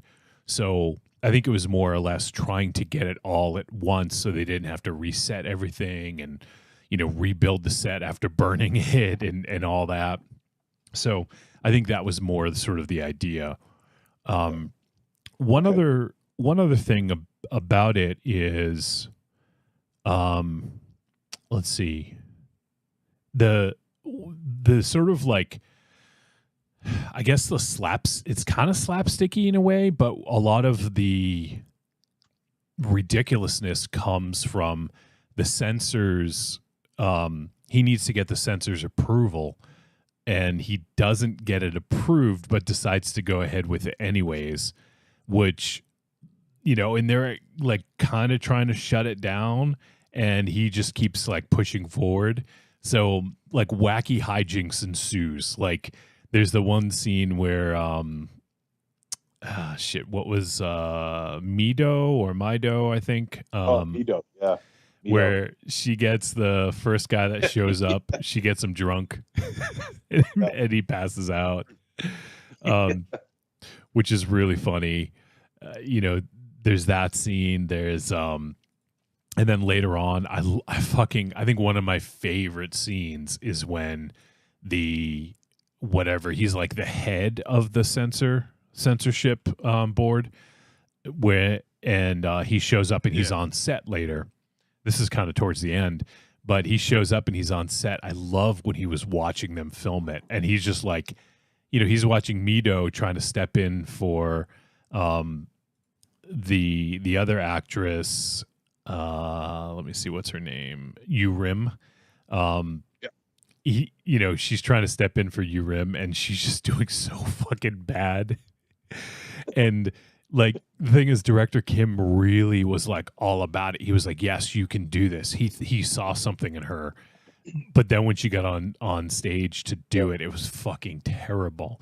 And when she was putting the wig, the hair in front of her face, I was dying from that. And the censor guy was just like, ugh. And I loved how director Kim was sort of influenced by the censor, because he thought it was okay, but he had to go along with the censor or else they'd have to shut it down, so I thought that, and that might give a little bit of insight into the ending.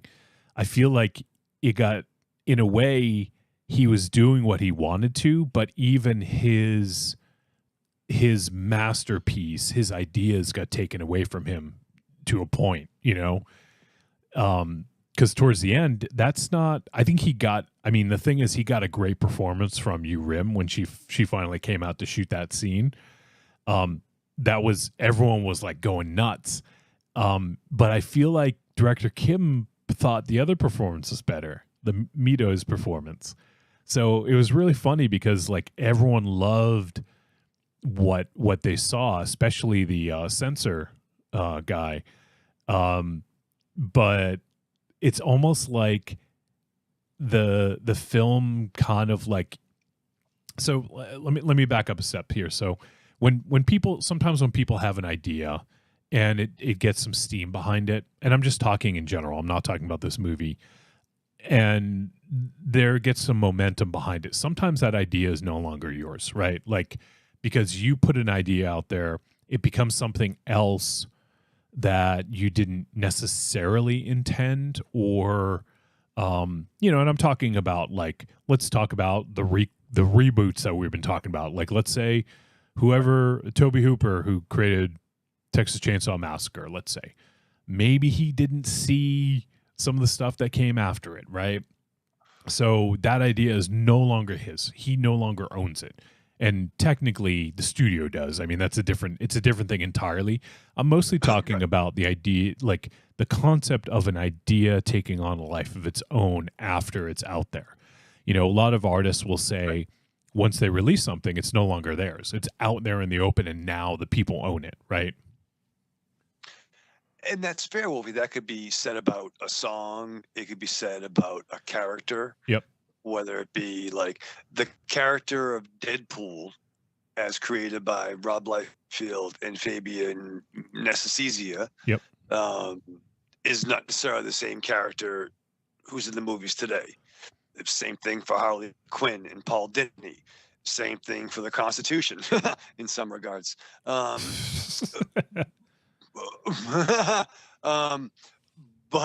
things change over time, and right.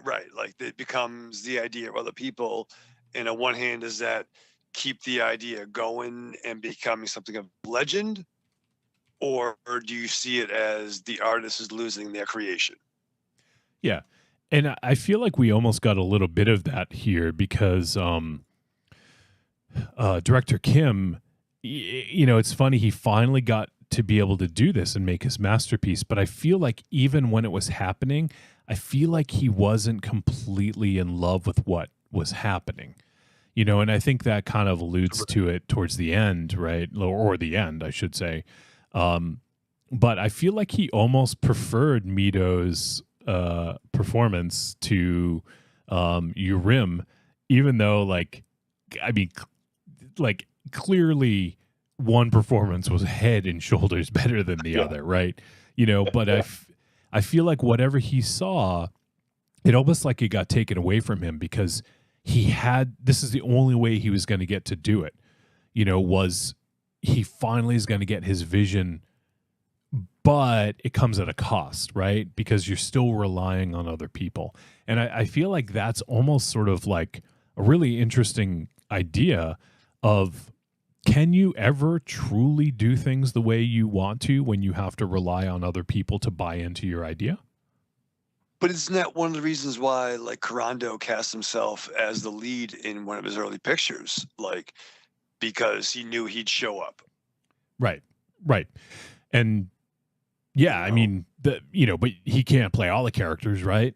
So in this case, like, and seeing how he's dealing with these different personalities, and I love fucking Jose, not Jose. Yeah, right.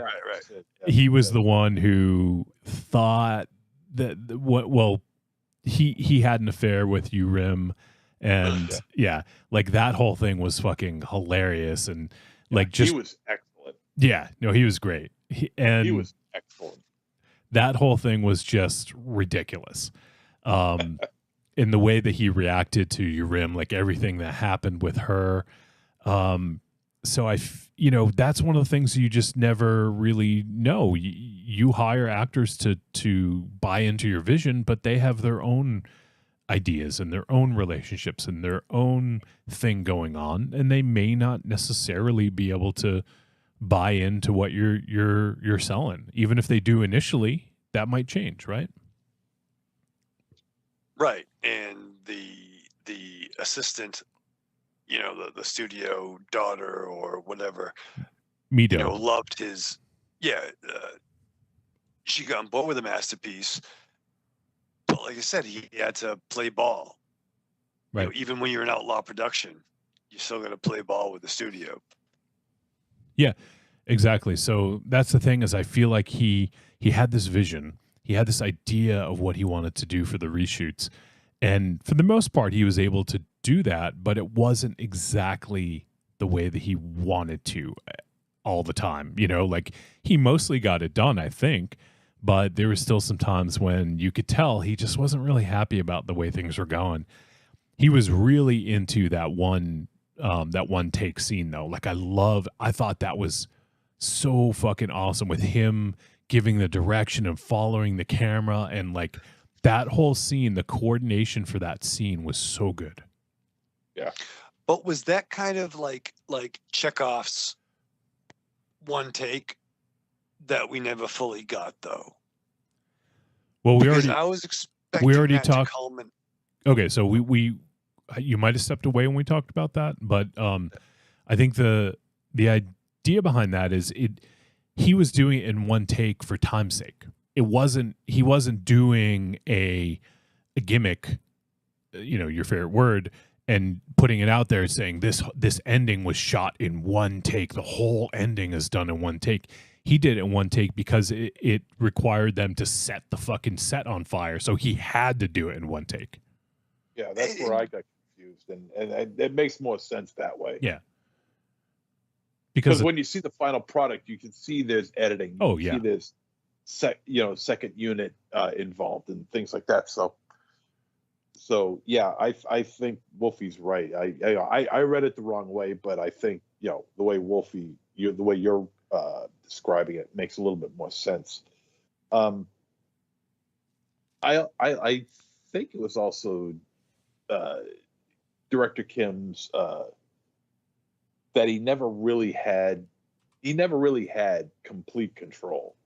I mean, because it was a chaotic shoot from the beginning, and you can't get exactly what you want. No, of all the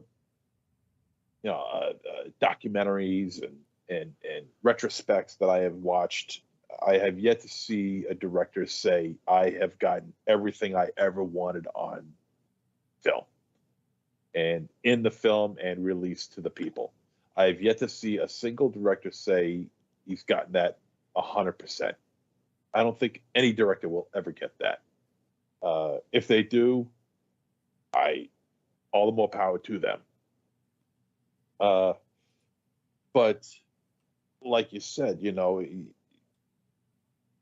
actors and actresses, they have their own ideas. And I really feel like this is Director Kim's, magnum opus, that he should have the final say on what everybody does. I mean, there's a reason why they're there. And it's not so that other people can inject their ideas. And I'm all for everybody injecting their ideas to the director and having him gauge or her gauge whether or not they work well for the film. 100% on that.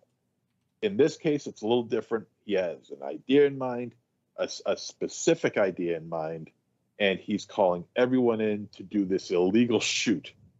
Yeah, essentially, yeah. For virtually no money. And he feels 100% that the film will benefit terrifically for it. So in this case, I would follow just what the director would want. If I was there, I would say, okay, let's go. These people are artists. They understand what needs to be done. It has nothing to do with money, because even I can't remember who it was either. I think it was Director Kim who said that business people know nothing about art. Yeah. Money has nothing to do with art. If you want to make the project that you want to make it, and to hell with the money. So, I mean, if I was on that set, I would say, yeah, let's go for it, but he has all these different avenues that are pulling against him. Whether people are, infighting or they just don't agree with the material that they have to work on, because there's a lot of that going on there, especially with the older lady. If you remember who I'm talking about. Yeah, Madam O, I think, was that? Yeah. Madam O was her name. Her. I think the character, yeah. Yeah, her. And she was she was involved in a lot of stuff that she just wasn't agreeing with. Yep. Yeah. It was so funny. And you just got to get out there and get the best that you can on film. And now as far as the scene with Rim and was it Mito? Mito, yeah. Mito. Now he liked Mito's performances much more than Rim's. Meanwhile, everyone, especially the censor who was sitting there, adored Rim. Now that's an actress. Yeah, that's yeah. what I like to see, Yeah. Yeah. Meanwhile, they're pouring like 200-year-old scotch down his throat.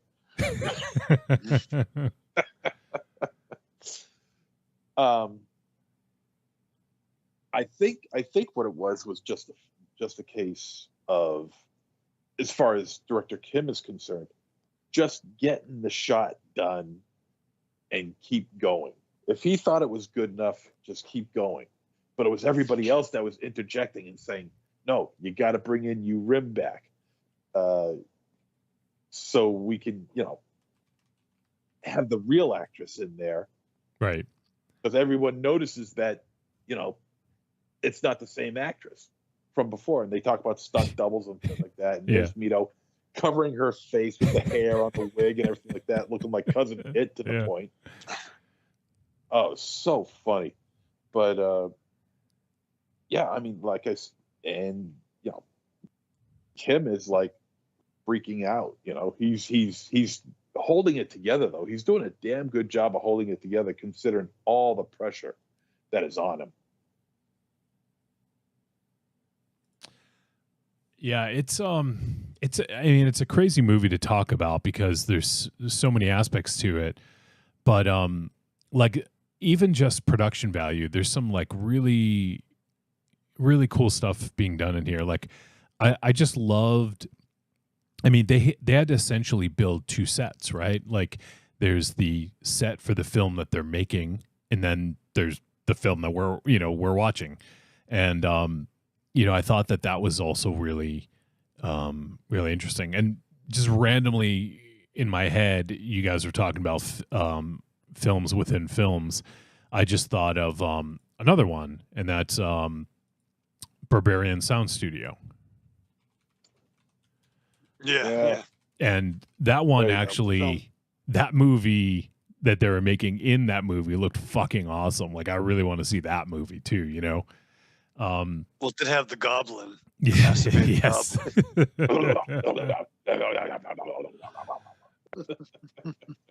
Oh, I gotta look for the goblin. I almost forgot. Oh God!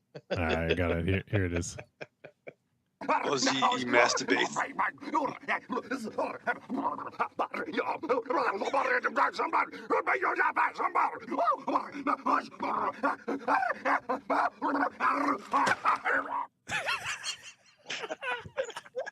What do we call him? The dangerously aroused goblin? Aroused goblin. Was that it? Yeah.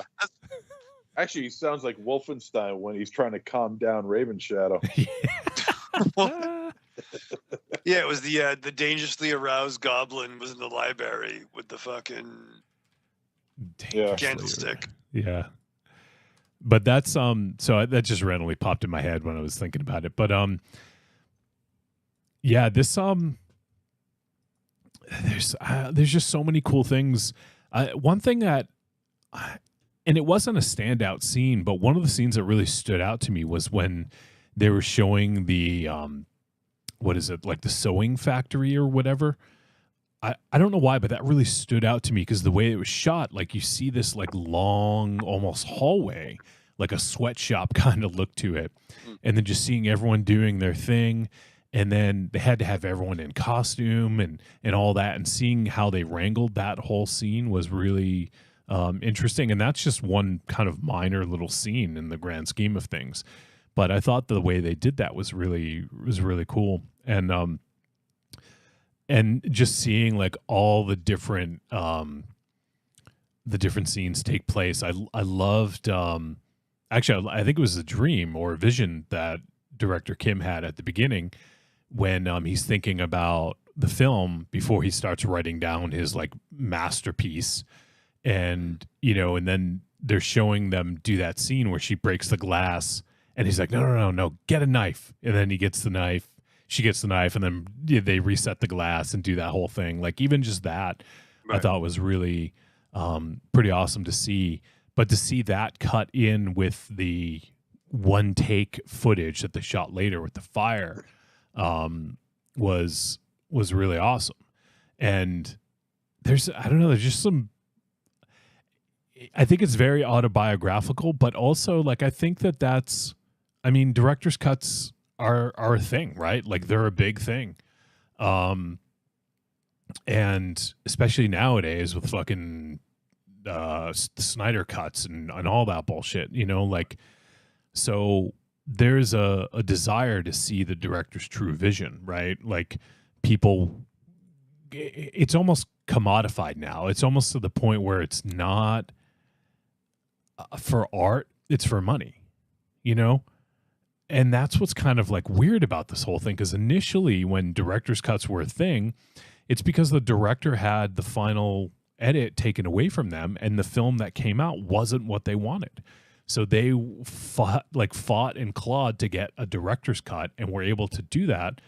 And a lot of times it was in the company's best interest because they could sell another version of it, on Blu-ray or DVD or even VHS, whatever the fuck, But it's really interesting how these director's cuts now, and this is the film we're talking about wasn't a director's cut. He just wanted to reshoot, but you can kind of like, it's kind of along the same idea that you can apply that same line of thinking that the director's cut or like the final edit, the approved edit is now something that's commodified as opposed to being about art. It's about money, which I think is, I don't know if Kim Jee-woon was trying to say that. I don't necessarily think so, but in talking about it, I just think that's a really interesting kind of tidbit, right? Yeah. I was thinking about it and I was like, well, first of all, I mean, we got to look at the time frame that this movie was set in, because this movie wasn't set in modern times. This movie was 70s. set in 1970. Okay, so rules were a little bit different back then. Yep. So, and so, if you want to look at South Korean filmmaking in 1970. I mean, the rules had to have been pretty different back then as compared to where they are now. I don't know, because there certainly wouldn't be any quote unquote director's cut. There was just one cut, and that would be it. I don't know. It's well, and I'm not saying that the movie was saying that. It's just sort of a thought that came about while we're talking about this, because yes, this wasn't going to be a director's cut. This was just going to be the movie, but he wanted to reshoot it. And because he had an idea to do it a certain way. But in a way you can sort of juxtapose that line of thinking of, had he shot both of these originally and then the studio edited it to take out all that stuff with the fire, like then that wouldn't have been his true vision. And we would have seen a different, the theatrical cut wouldn't have been what he truly wanted. So it is different. It absolutely is. But what I'm saying is, like, he got the opportunity to make his vision. And, so to me, that just kind of brings up that whole idea of the commodity or art kind of conversation. So it was spurred by this movie, but not something that they specifically talked about or showed, So yeah, just one of those things. I mean, I'm sure there's been countless films where directors would have loved to come back and gotten like 2 more days to film something, right? It's something that next time we have Corando on, I'd actually like to talk, if he's seen this movie, to talk about that, because I think it would be really interesting to get his take on it, right? Like, because I know that he has kind of had to fight for his vision in a lot of films, and even like when we talk about Maniac Driver, it was originally supposed to be was it a pink film? Is that a pinky film? I forget what they Pinky Violence. Pinky Violence, yeah. And then like essentially the funding got pulled from that, and then it no longer was going to be that, but he had to keep the script, right? He had to keep, because he was getting ready to shoot it, so it's not like he could make major changes to it. So he was able to do what he had written and what he wanted to do, but it sort of changed at the last minute. So I don't know. It's just it's an interesting thing, and the whole idea behind who really owns the art, especially in a collaborative environment like this, where the director is not necessarily the person that is funding the project. There's financiers that have to approve. And in this, there's the censor board that has to approve of changes. And then you have to present it to your actors and to your, to your crew, and they have to be on board. And the actors, a lot of times in this, didn't understand why they were doing things a certain way. And Madame O's character didn't like anything. Like she didn't she didn't like the movie to begin with. And then like now these new things that she has to do, she's like, what the fuck? Like, why am I doing these things?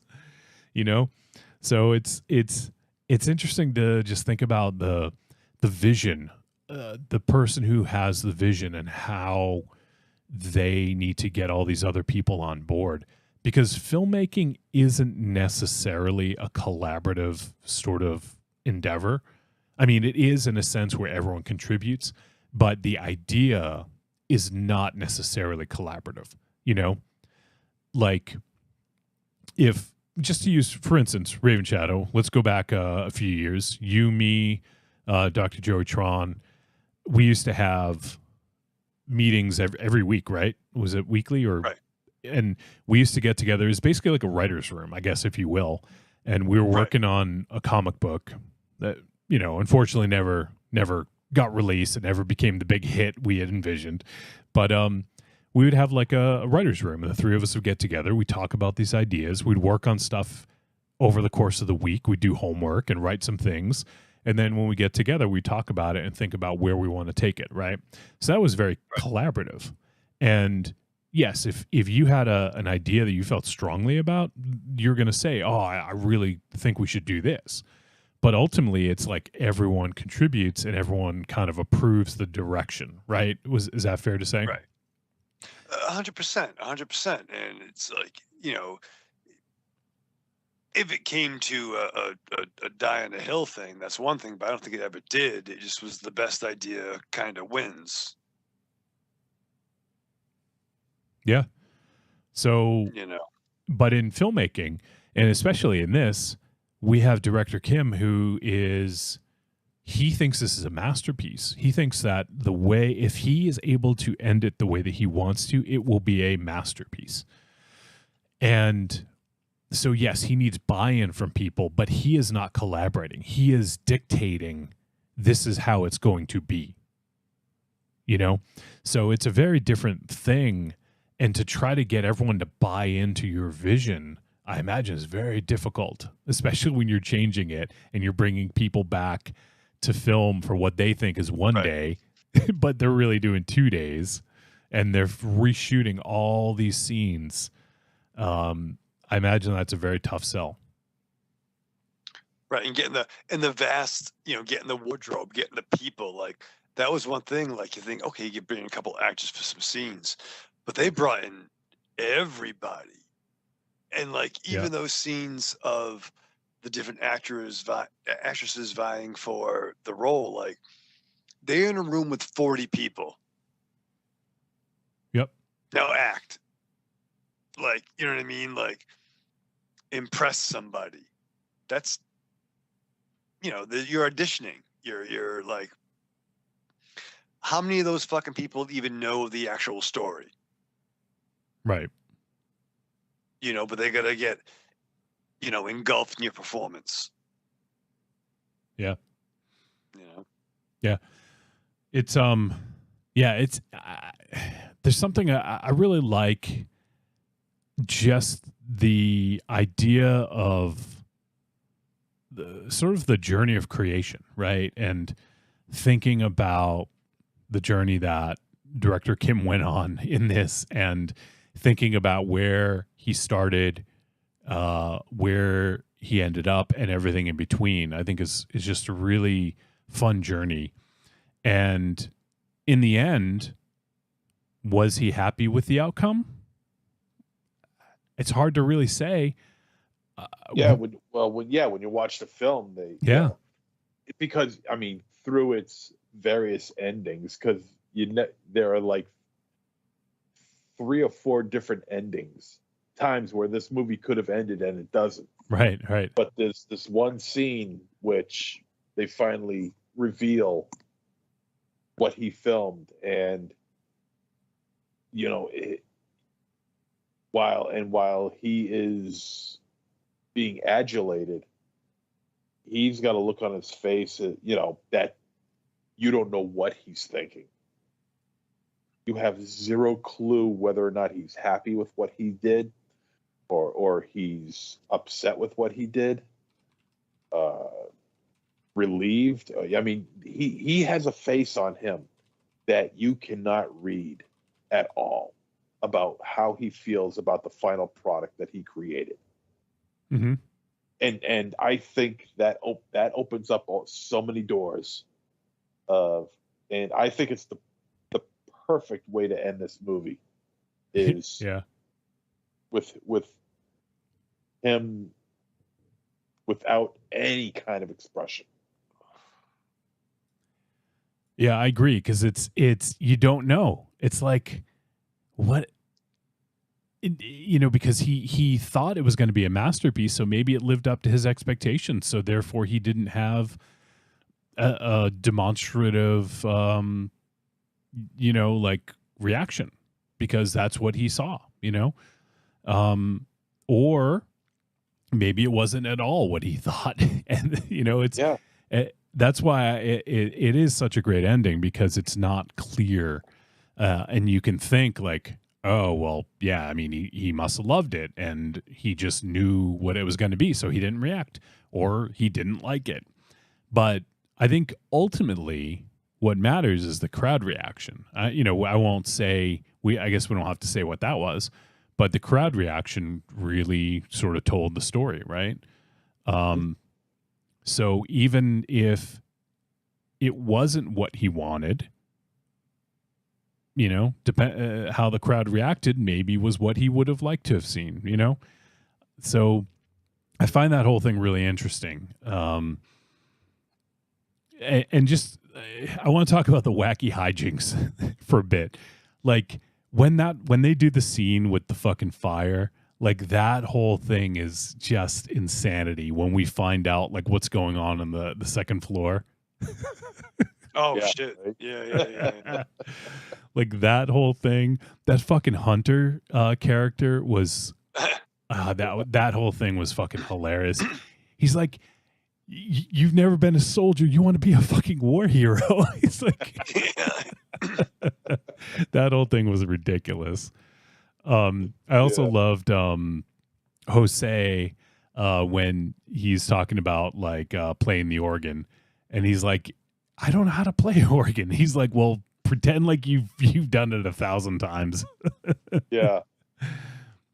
It's just it's really funny, and it also sort of, there's a little bit of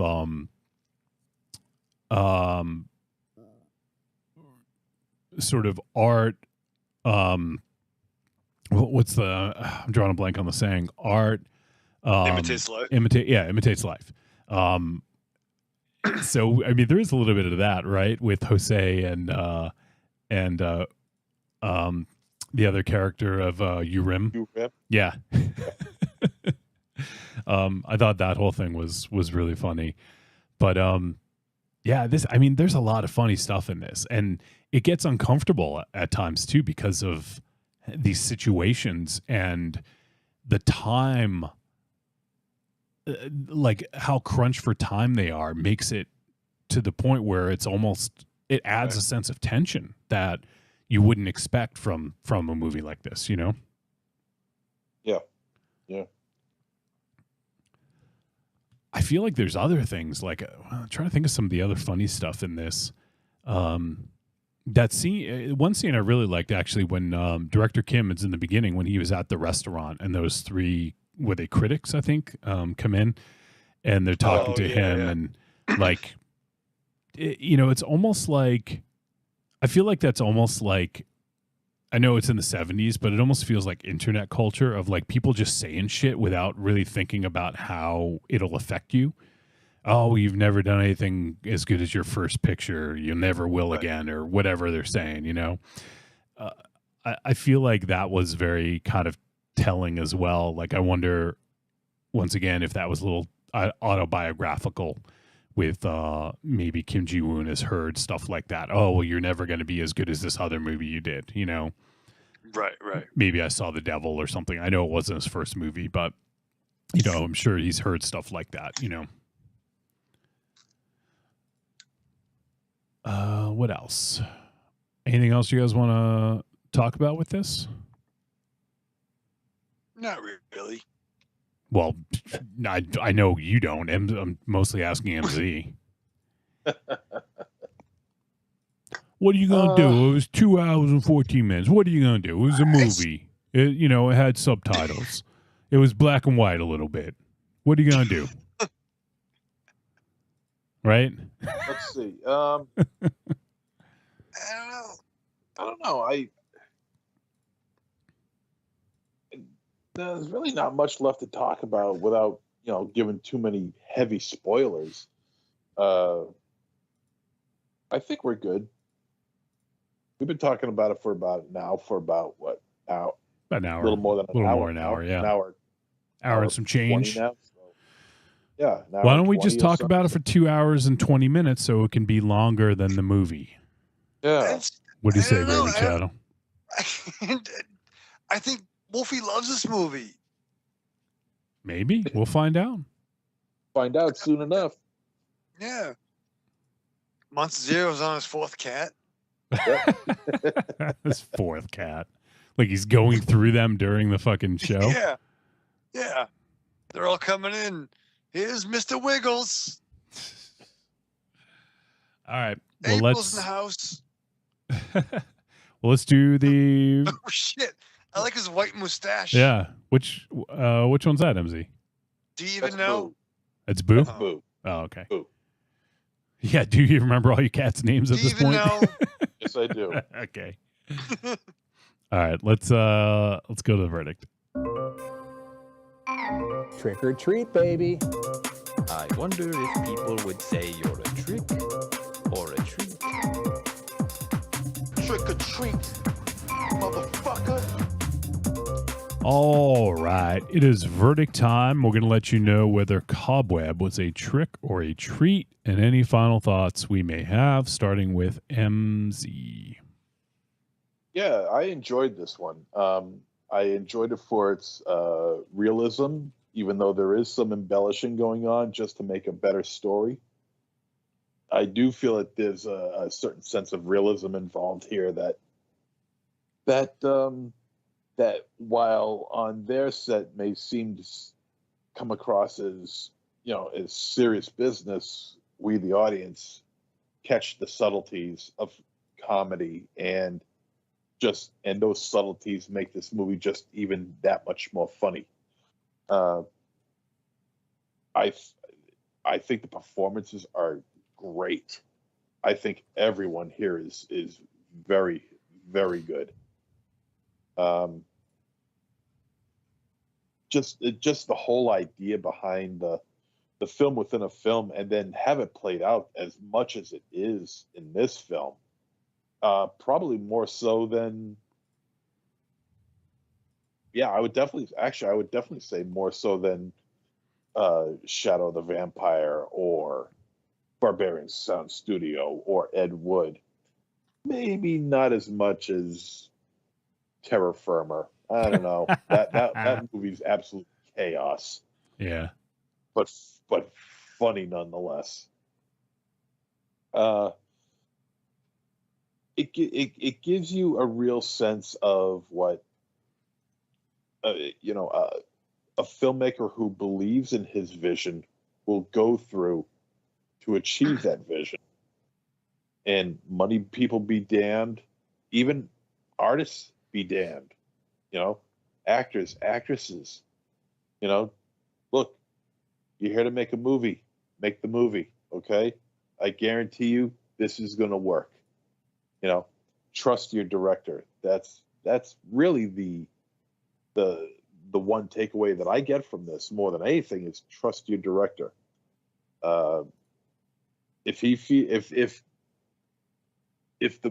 even the money people, though not directly, feel that confident about his work, you should be able to follow through with it, without any problems. But of course, reality has a way of stepping in and ruining things every now and again. But you try, you persevere, you get through it. And Director Kim is showing us that. And whether or not he is satisfied with the results is open to conjecture. But it's a nice way to end the film, to say, all right, did he like it? Did he not like it? I guess the choice is yours. But overall, this is just a great film. I enjoyed this. It's not horror. The film within a film, which we don't even know if we even got a title out of that thing, actually. It was Cobweb as well. It was Cobweb? Okay. Yeah. Well, I thought it was more. It's interesting because Cobweb means different things to each movie. Like to the movie within the movie, obviously something makes sense about the title, but the movie that we watched, the film by Kim Jee-woon, I feel like Cobweb was almost like almost like a metaphor for how everything was tied together, and like one little pull of a web could have the whole thing tumble down or something, you know, like kind of like a metaphor for like the song "Spiderwebs" by No Doubt. I'll take your word for it. And Gwen Stefani. So, and by the way, also, I just want to give a shout out to that awesome shot of there's this great shot of the film within the film of a cobweb scene involving people, which very reminiscent of The Mist. It just looked awesome. That was great. But this was a really good movie, a strong movie, a realistic film, a realistic movie, funny movie, a well-written movie, a well-directed movie, a well-acted movie. This was good. This was really good. This is a treat. All right. Treat for MZ. Michael Ravenshadow. What's the verdict? Yeah, I feel like I'm out on an island here, man. You know what I mean? Like, one thing I do dig about watching Korean pictures is like you never know what you're gonna get, right? Like the fucking Forrest Gump. Yeah, right. Like yeah. Life is like a South Korean cinema movie. Yeah, it can get batshit crazy. Who knows what you're gonna fucking get? But I said what I didn't like about the premise. And all jokes aside, while I am a fan of length, I don't think all long pictures are a like-to-like comparison. What's that, Wolfie? I didn't say anything. MZ did. No, I did. I said. So what'd you want to say?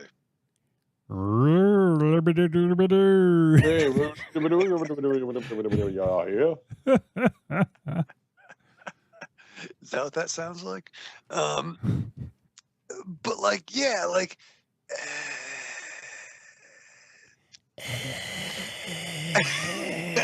Sound like a fucking death rattle.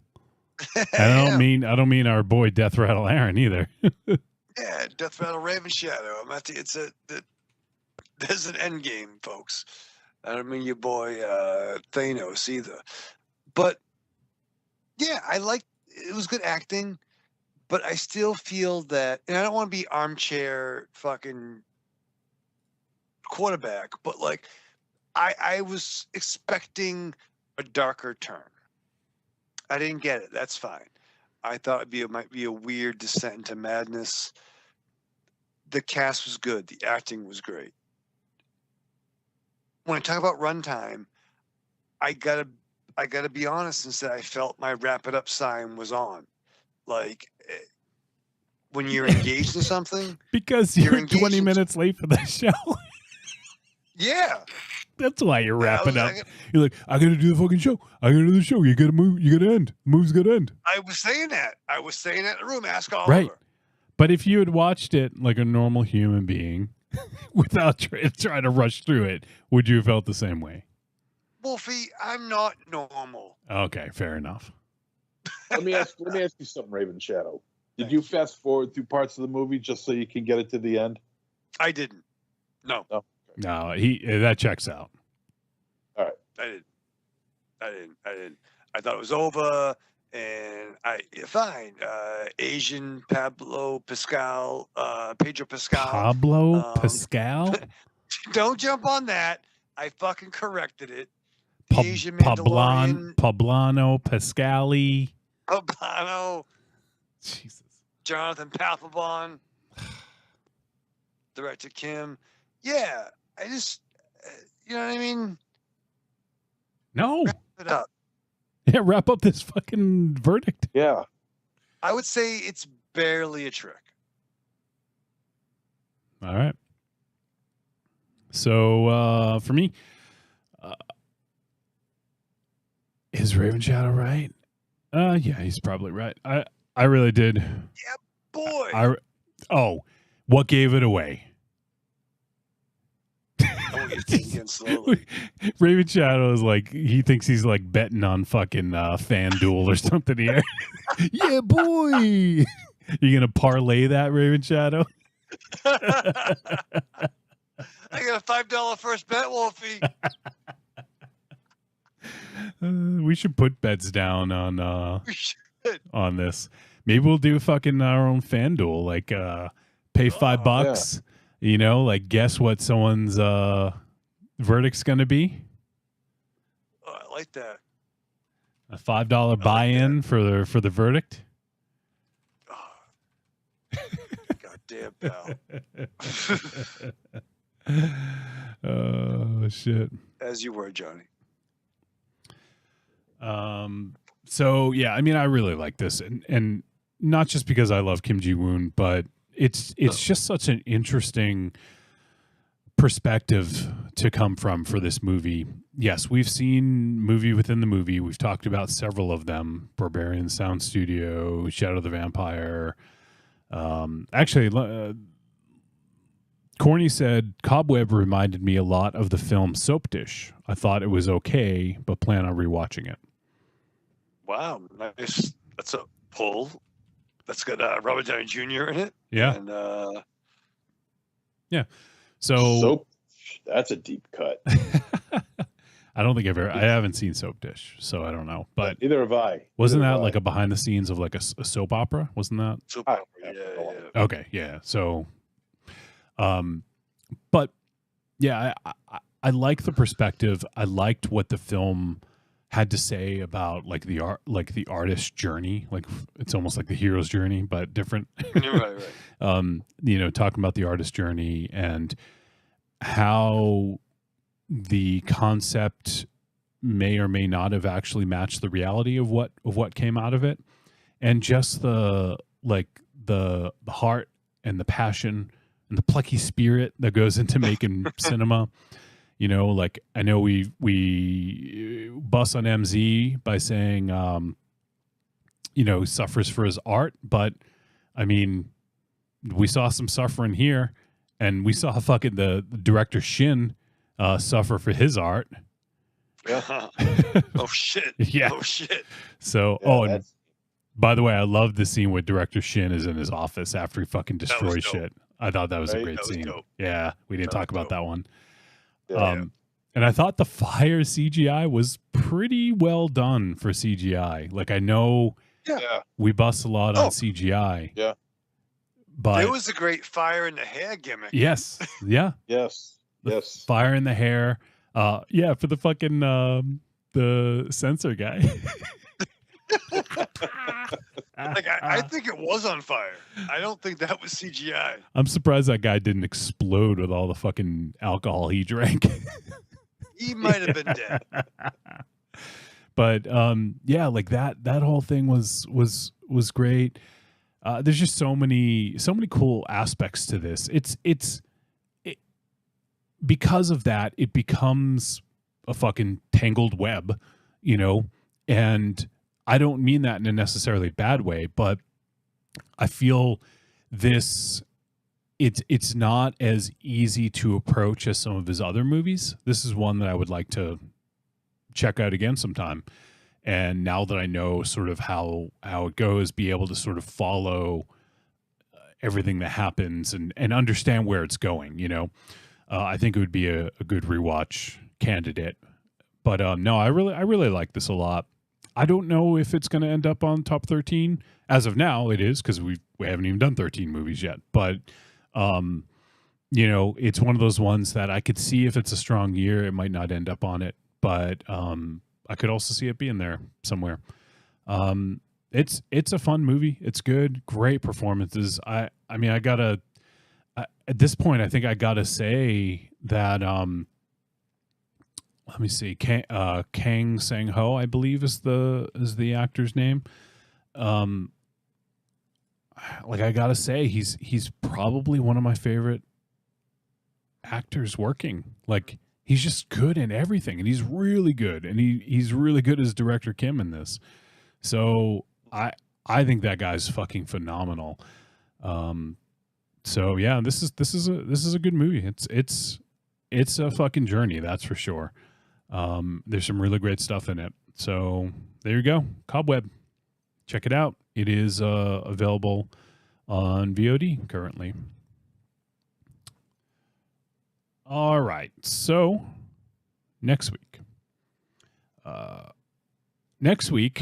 Speaking of directors that I really like, I haven't seen a lot of this director's movies, but the ones that I have seen, I love. And I think funny enough, I think Raven Shadow has actually seen one more film from this director than that I like one more that I have. Which is kind of funny. But he had one movie that we did on the show a few years ago that I think fucking killed it. Like, I think we all liked it to varying degrees, but I think overall, I think it was a really impressive film. And that film is The Killing of a Sacred Deer. Oh, shit. So do you guys remember that one fondly? Yeah. Speaking of fondling. Oh, I did say fondly, but yes, that applies. Oh, We'll get I wonder if there's a NKHJ in this movie. I hope so. But we're going to be talking about a film that's nominated for 11 Oscars. Oh.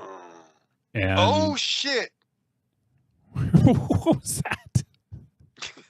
Oh, shit. No shit, chat. No shit. Wait for it. Let me see. Where are the... Oh, my God. It's nominated for so many awards. I have to keep scrolling and scrolling and scrolling. Holy shit. Oh, shit. It reminds me of Trick or Treat Radio. Yeah, right. All those awards. Holy shit. The fuck? I'm just going to do a search. Nobel Peace Prize. Okay. Funny enough, it was at the top. So it is, let's see, nominated for Best Achievement in Makeup and Hairstyling, Best Achievement in Music Written for Motion Picture, Best Motion Picture of the Year. The Cats? Best Achievement in Directing, Best Performance by an Actress in a Leading Role, Best Performance by an Actor in a Supporting Role, Best Adapted Screenplay, Best Achievement in Cinematography, Best Achievement in Film Editing, Best Achievement in Production Design, and Best Achievement in Costume Design. We are talking about the thing, oh my God, the film Poor Things, and it is directed by Yorgos Lanthimos. We'll be doing that next week. It is starring Emma Stone, Mark Ruffalo, Willem Dafoe. Huh. And I've been very much looking forward to this one. All the Poor Things. Corny called it in chat a minute ago before I even said it. He called it out and said, I saw this a couple weeks ago in the theater. Oh, yeah, this has the Hulk. I did fucking say Mark Ruffalo. Yeah. Yep, I'm just telling you. Thanks. Oh, so he's going to pay attention, MZ. It's got the Hulk in it. Yeah. Yeah. And it's Raven Shadow. It's a fucking superhero runtime too. Okay. Oh, how many fucking hours is this? 2 hours, 21 minutes, longer than this Damn it, week's. you fucking crickets. That's too Dude, buku. You can't be looking at watching movies I know. as a chore, okay? Yeah. Why is it a chore to you? You should be enjoying this, whether you like it or not. I should be. Do you like when you get tickets to go to a concert? Are you like, oh God, it's gonna take an hour there. The concert's gonna be 2 hours and an hour back. Oh fuck. Sometimes you gotta wrap it up. Sometimes like, that's enough with the instrumental. What the fuck? This song is only like 3.5 minutes long. Why is it 7 minutes long? Yeah. Why are they jamming? Why are they jamming in the fucking guitar solo? What the fuck? Yeah. Sometimes you get work tomorrow. You gotta fucking wrap it up. So Raven Shadow, you should watch this over the weekend, okay? Don't leave this till the right before the fucking show. All right. I'll watch it instead. I'll do it like serials, like Commander Cody. No, What? not like serials. Watch the fucking movie. Start it, I'll watch. stay in your fucking seat, and then watch it all, and then finish it. I stay mostly in my seat. No, you don't. No, I've watched movies with you. You can't fool me. Yeah. I was sitting in Johnny's lap. It's fucking, I move around. Make fucking quesadillas. Make some quesadillas. Get a fucking Uncrustable. You got to go smoke. You got to go get Ollie a fucking his baby. You got to throw his baby. You got to get him a dream bone. Whatever the fuck. Get him some vegan treats while I'm there. Oh, I'm so hungry. I want a vegan treat. Wait, okay, bye, Monster Zero. Is he wearing pants? I don't know. I'm glad I wasn't watching. Evil Corny says Raven Shadow counts the time it takes to find a park before the concert. It must be a parking spot.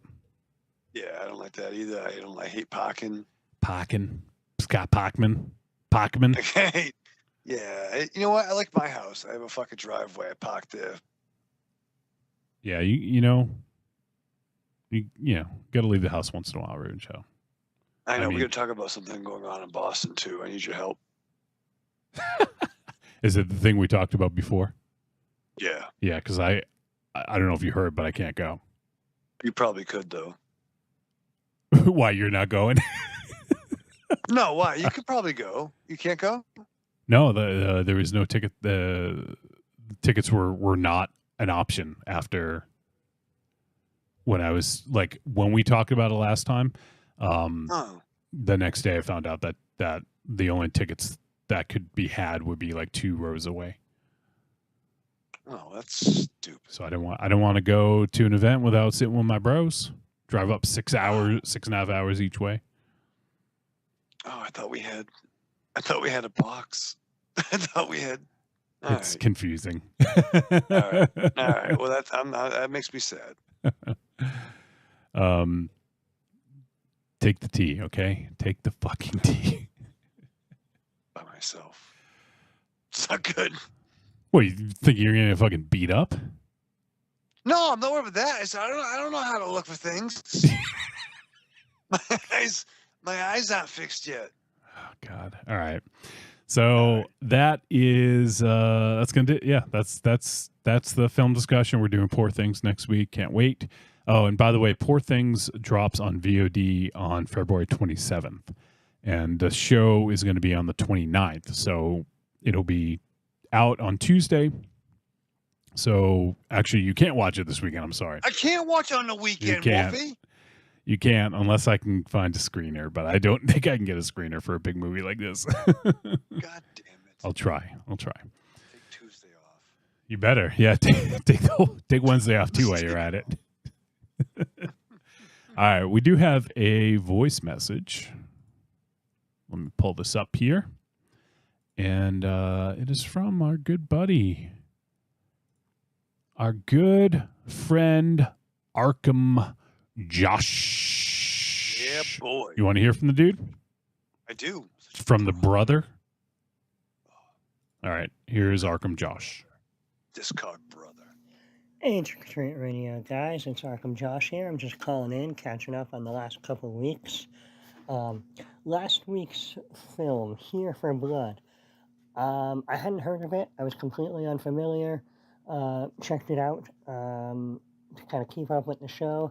And this film was a blast. Looks like a lot of people involved haven't done a whole lot. So I'm really kind of looking forward to what they'll be doing in the future. But it did have a fun mix of kind of styles and influences. It had a good amount of goofy and a good amount of gory. I do agree with you guys that as far as the throwback thing goes, it is mainly more of like an 80s thing than a 90s thing.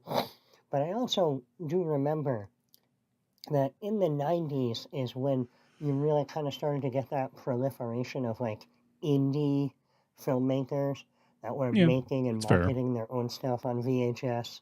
And this kind of still has, some of that feeling to it in a way. But I think overall, I thought the cast was a lot of fun. I thought the story was fun. And I look forward to what all the people involved have coming up in the future. So I'm going to say that Here for Blood was definitely a treat and a recommend. And then this week's film, Cobweb. This was something that was on my radar. I was looking forward to seeing. I'm, a big fan of Kim Jee-woon's films. And Yeah, boy. so, and this in no way disappointed. This was just a fantastic story all the way around. Had some good kind of little twists and turns to it, with some great kind of obstacles being thrown at them in the course of trying to refilm these scenes. The acting was great. The kind of period setting, even though it mostly takes place in a studio, it really seemed good. So again, I'm just going to say that Cobweb is another treat and a recommend. So great picks the last 2 weeks. I hope you guys are all doing good, and hopefully I get a chance to talk to you guys all soon. All right? Bye. My boy. Josh is awesome. Wait, he's awesome? And a brother. You throw people off with his brother business. Yeah. Brother. Like brother.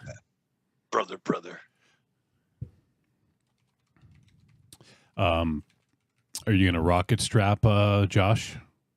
I think his disc collar's been a rocket strapped.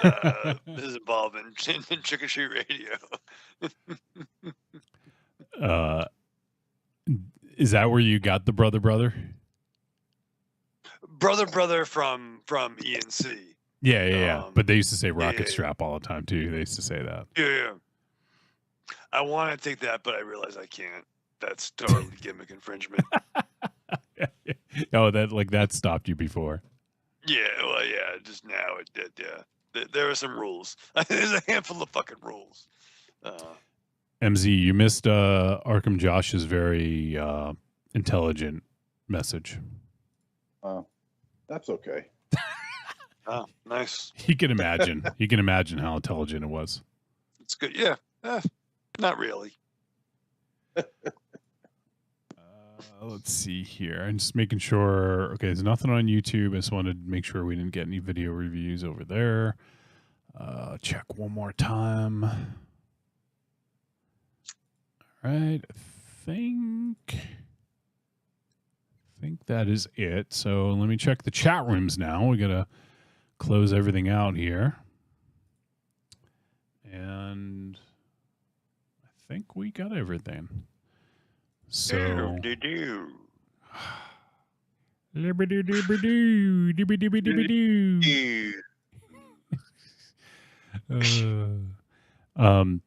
this is just a silly thing because I just saw it come up. I got a notification, but have you guys heard about this drama with the new MLB uniforms? No. So I guess Nike is doing the uniforms through like another company. And Nike has the rights, but I think there's like another company that's doing them. I can't remember the name of the company now. But anyways, so they did this new sort of like lighter uniform this year. And because they made it lighter, they wanted to make it lightweight, like sort of like athletic material, like so it's not heavy and so to support that, they couldn't have big letters on the back. So the names on the back of the jerseys are like tiny. They're like small compared to the numbers. And so people are like, why even bother fucking putting them on there? Like, I guess they did it for a reason because they didn't want the name to be too heavy to weigh down the material, But there's some complaints about that. And now the latest complaint, I just saw an article that says MLB players add see-through pants to complaints about the new outfit, the new uniforms. Yeah. So you can see someone's fucking junk, or like if they just, if they're not wearing anything, or maybe like if they're wearing, I don't know, like got killer clowns from outer space underwear or something. You'll be able to see that. Fucking rock out with your jock out, baby. Come on now. Yeah. Just in time for Pablo Sandoval to make his big comeback too. Right? Yeah. That's what we need to see. He's gonna bust a belt. Is that your fifth cat, by the way? Was that April we just saw? Yeah. Okay. Yeah. I sort of know some of them. How many cats do you have again, MZ? 9? 8. 8. Oh, excuse me. Slow it down, Wolfie. I'm not a crazy cat guy. Oh god, that's a lot of cats, dude. I mean, I like God love you. Like I love animals. If I could have eight dogs and cats, I probably would. But we're limited in an apartment to 2. 8 fucking cats. Wait, so 8 cats, 1 dog. What else? What? You don't have any ferrets now, right? How many chickens?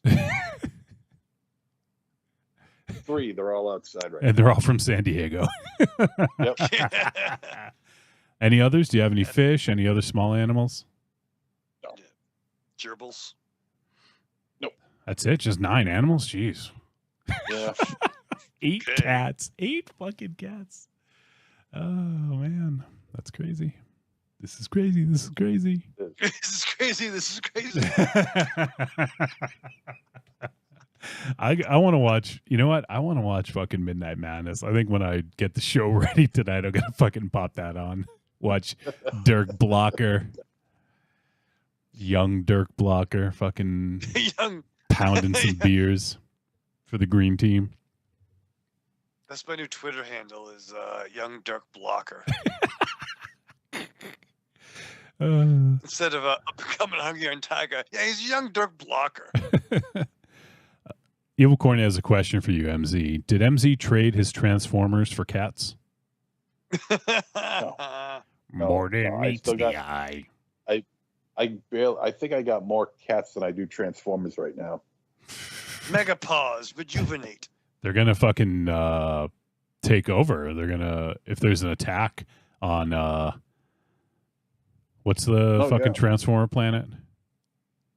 Cybertron. Yeah, Cybertron. Well, I don't fucking know. I'm not a transphobe or.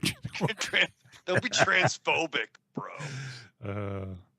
I'm transformer phobic, I think. Yeah. But yeah, I don't fucking know. But if there's an attack on Cybertron by the cats, who would win? Oh shit. I don't know, but I think Ravage would lead them. Wow. That's a deep. Yeah, I don't know what's going on. Ravage is the cassette Panther. Yep. That would come out of Cassette Panther. I had Soundwave. I do remember that because I remember So was he the only cassette, or could you get additional cassettes? Oh, you could get a bunch of additional. Okay, because I don't remember Ravage, but I had a cassette. You get Blitzkrieg, not Blitzkrieg Bop. There was Razorbeak, right? Laserbeak. Eject. Laserbeak. Buzzsaw. Frenzy. Eject. Make some noise, Laserbeak. Make some noise, Laserbeak. Rumble was the shit. He was a fucking firecracker. Yeah. He would show up and he wanted to fucking. He had arms that would fuck shit up.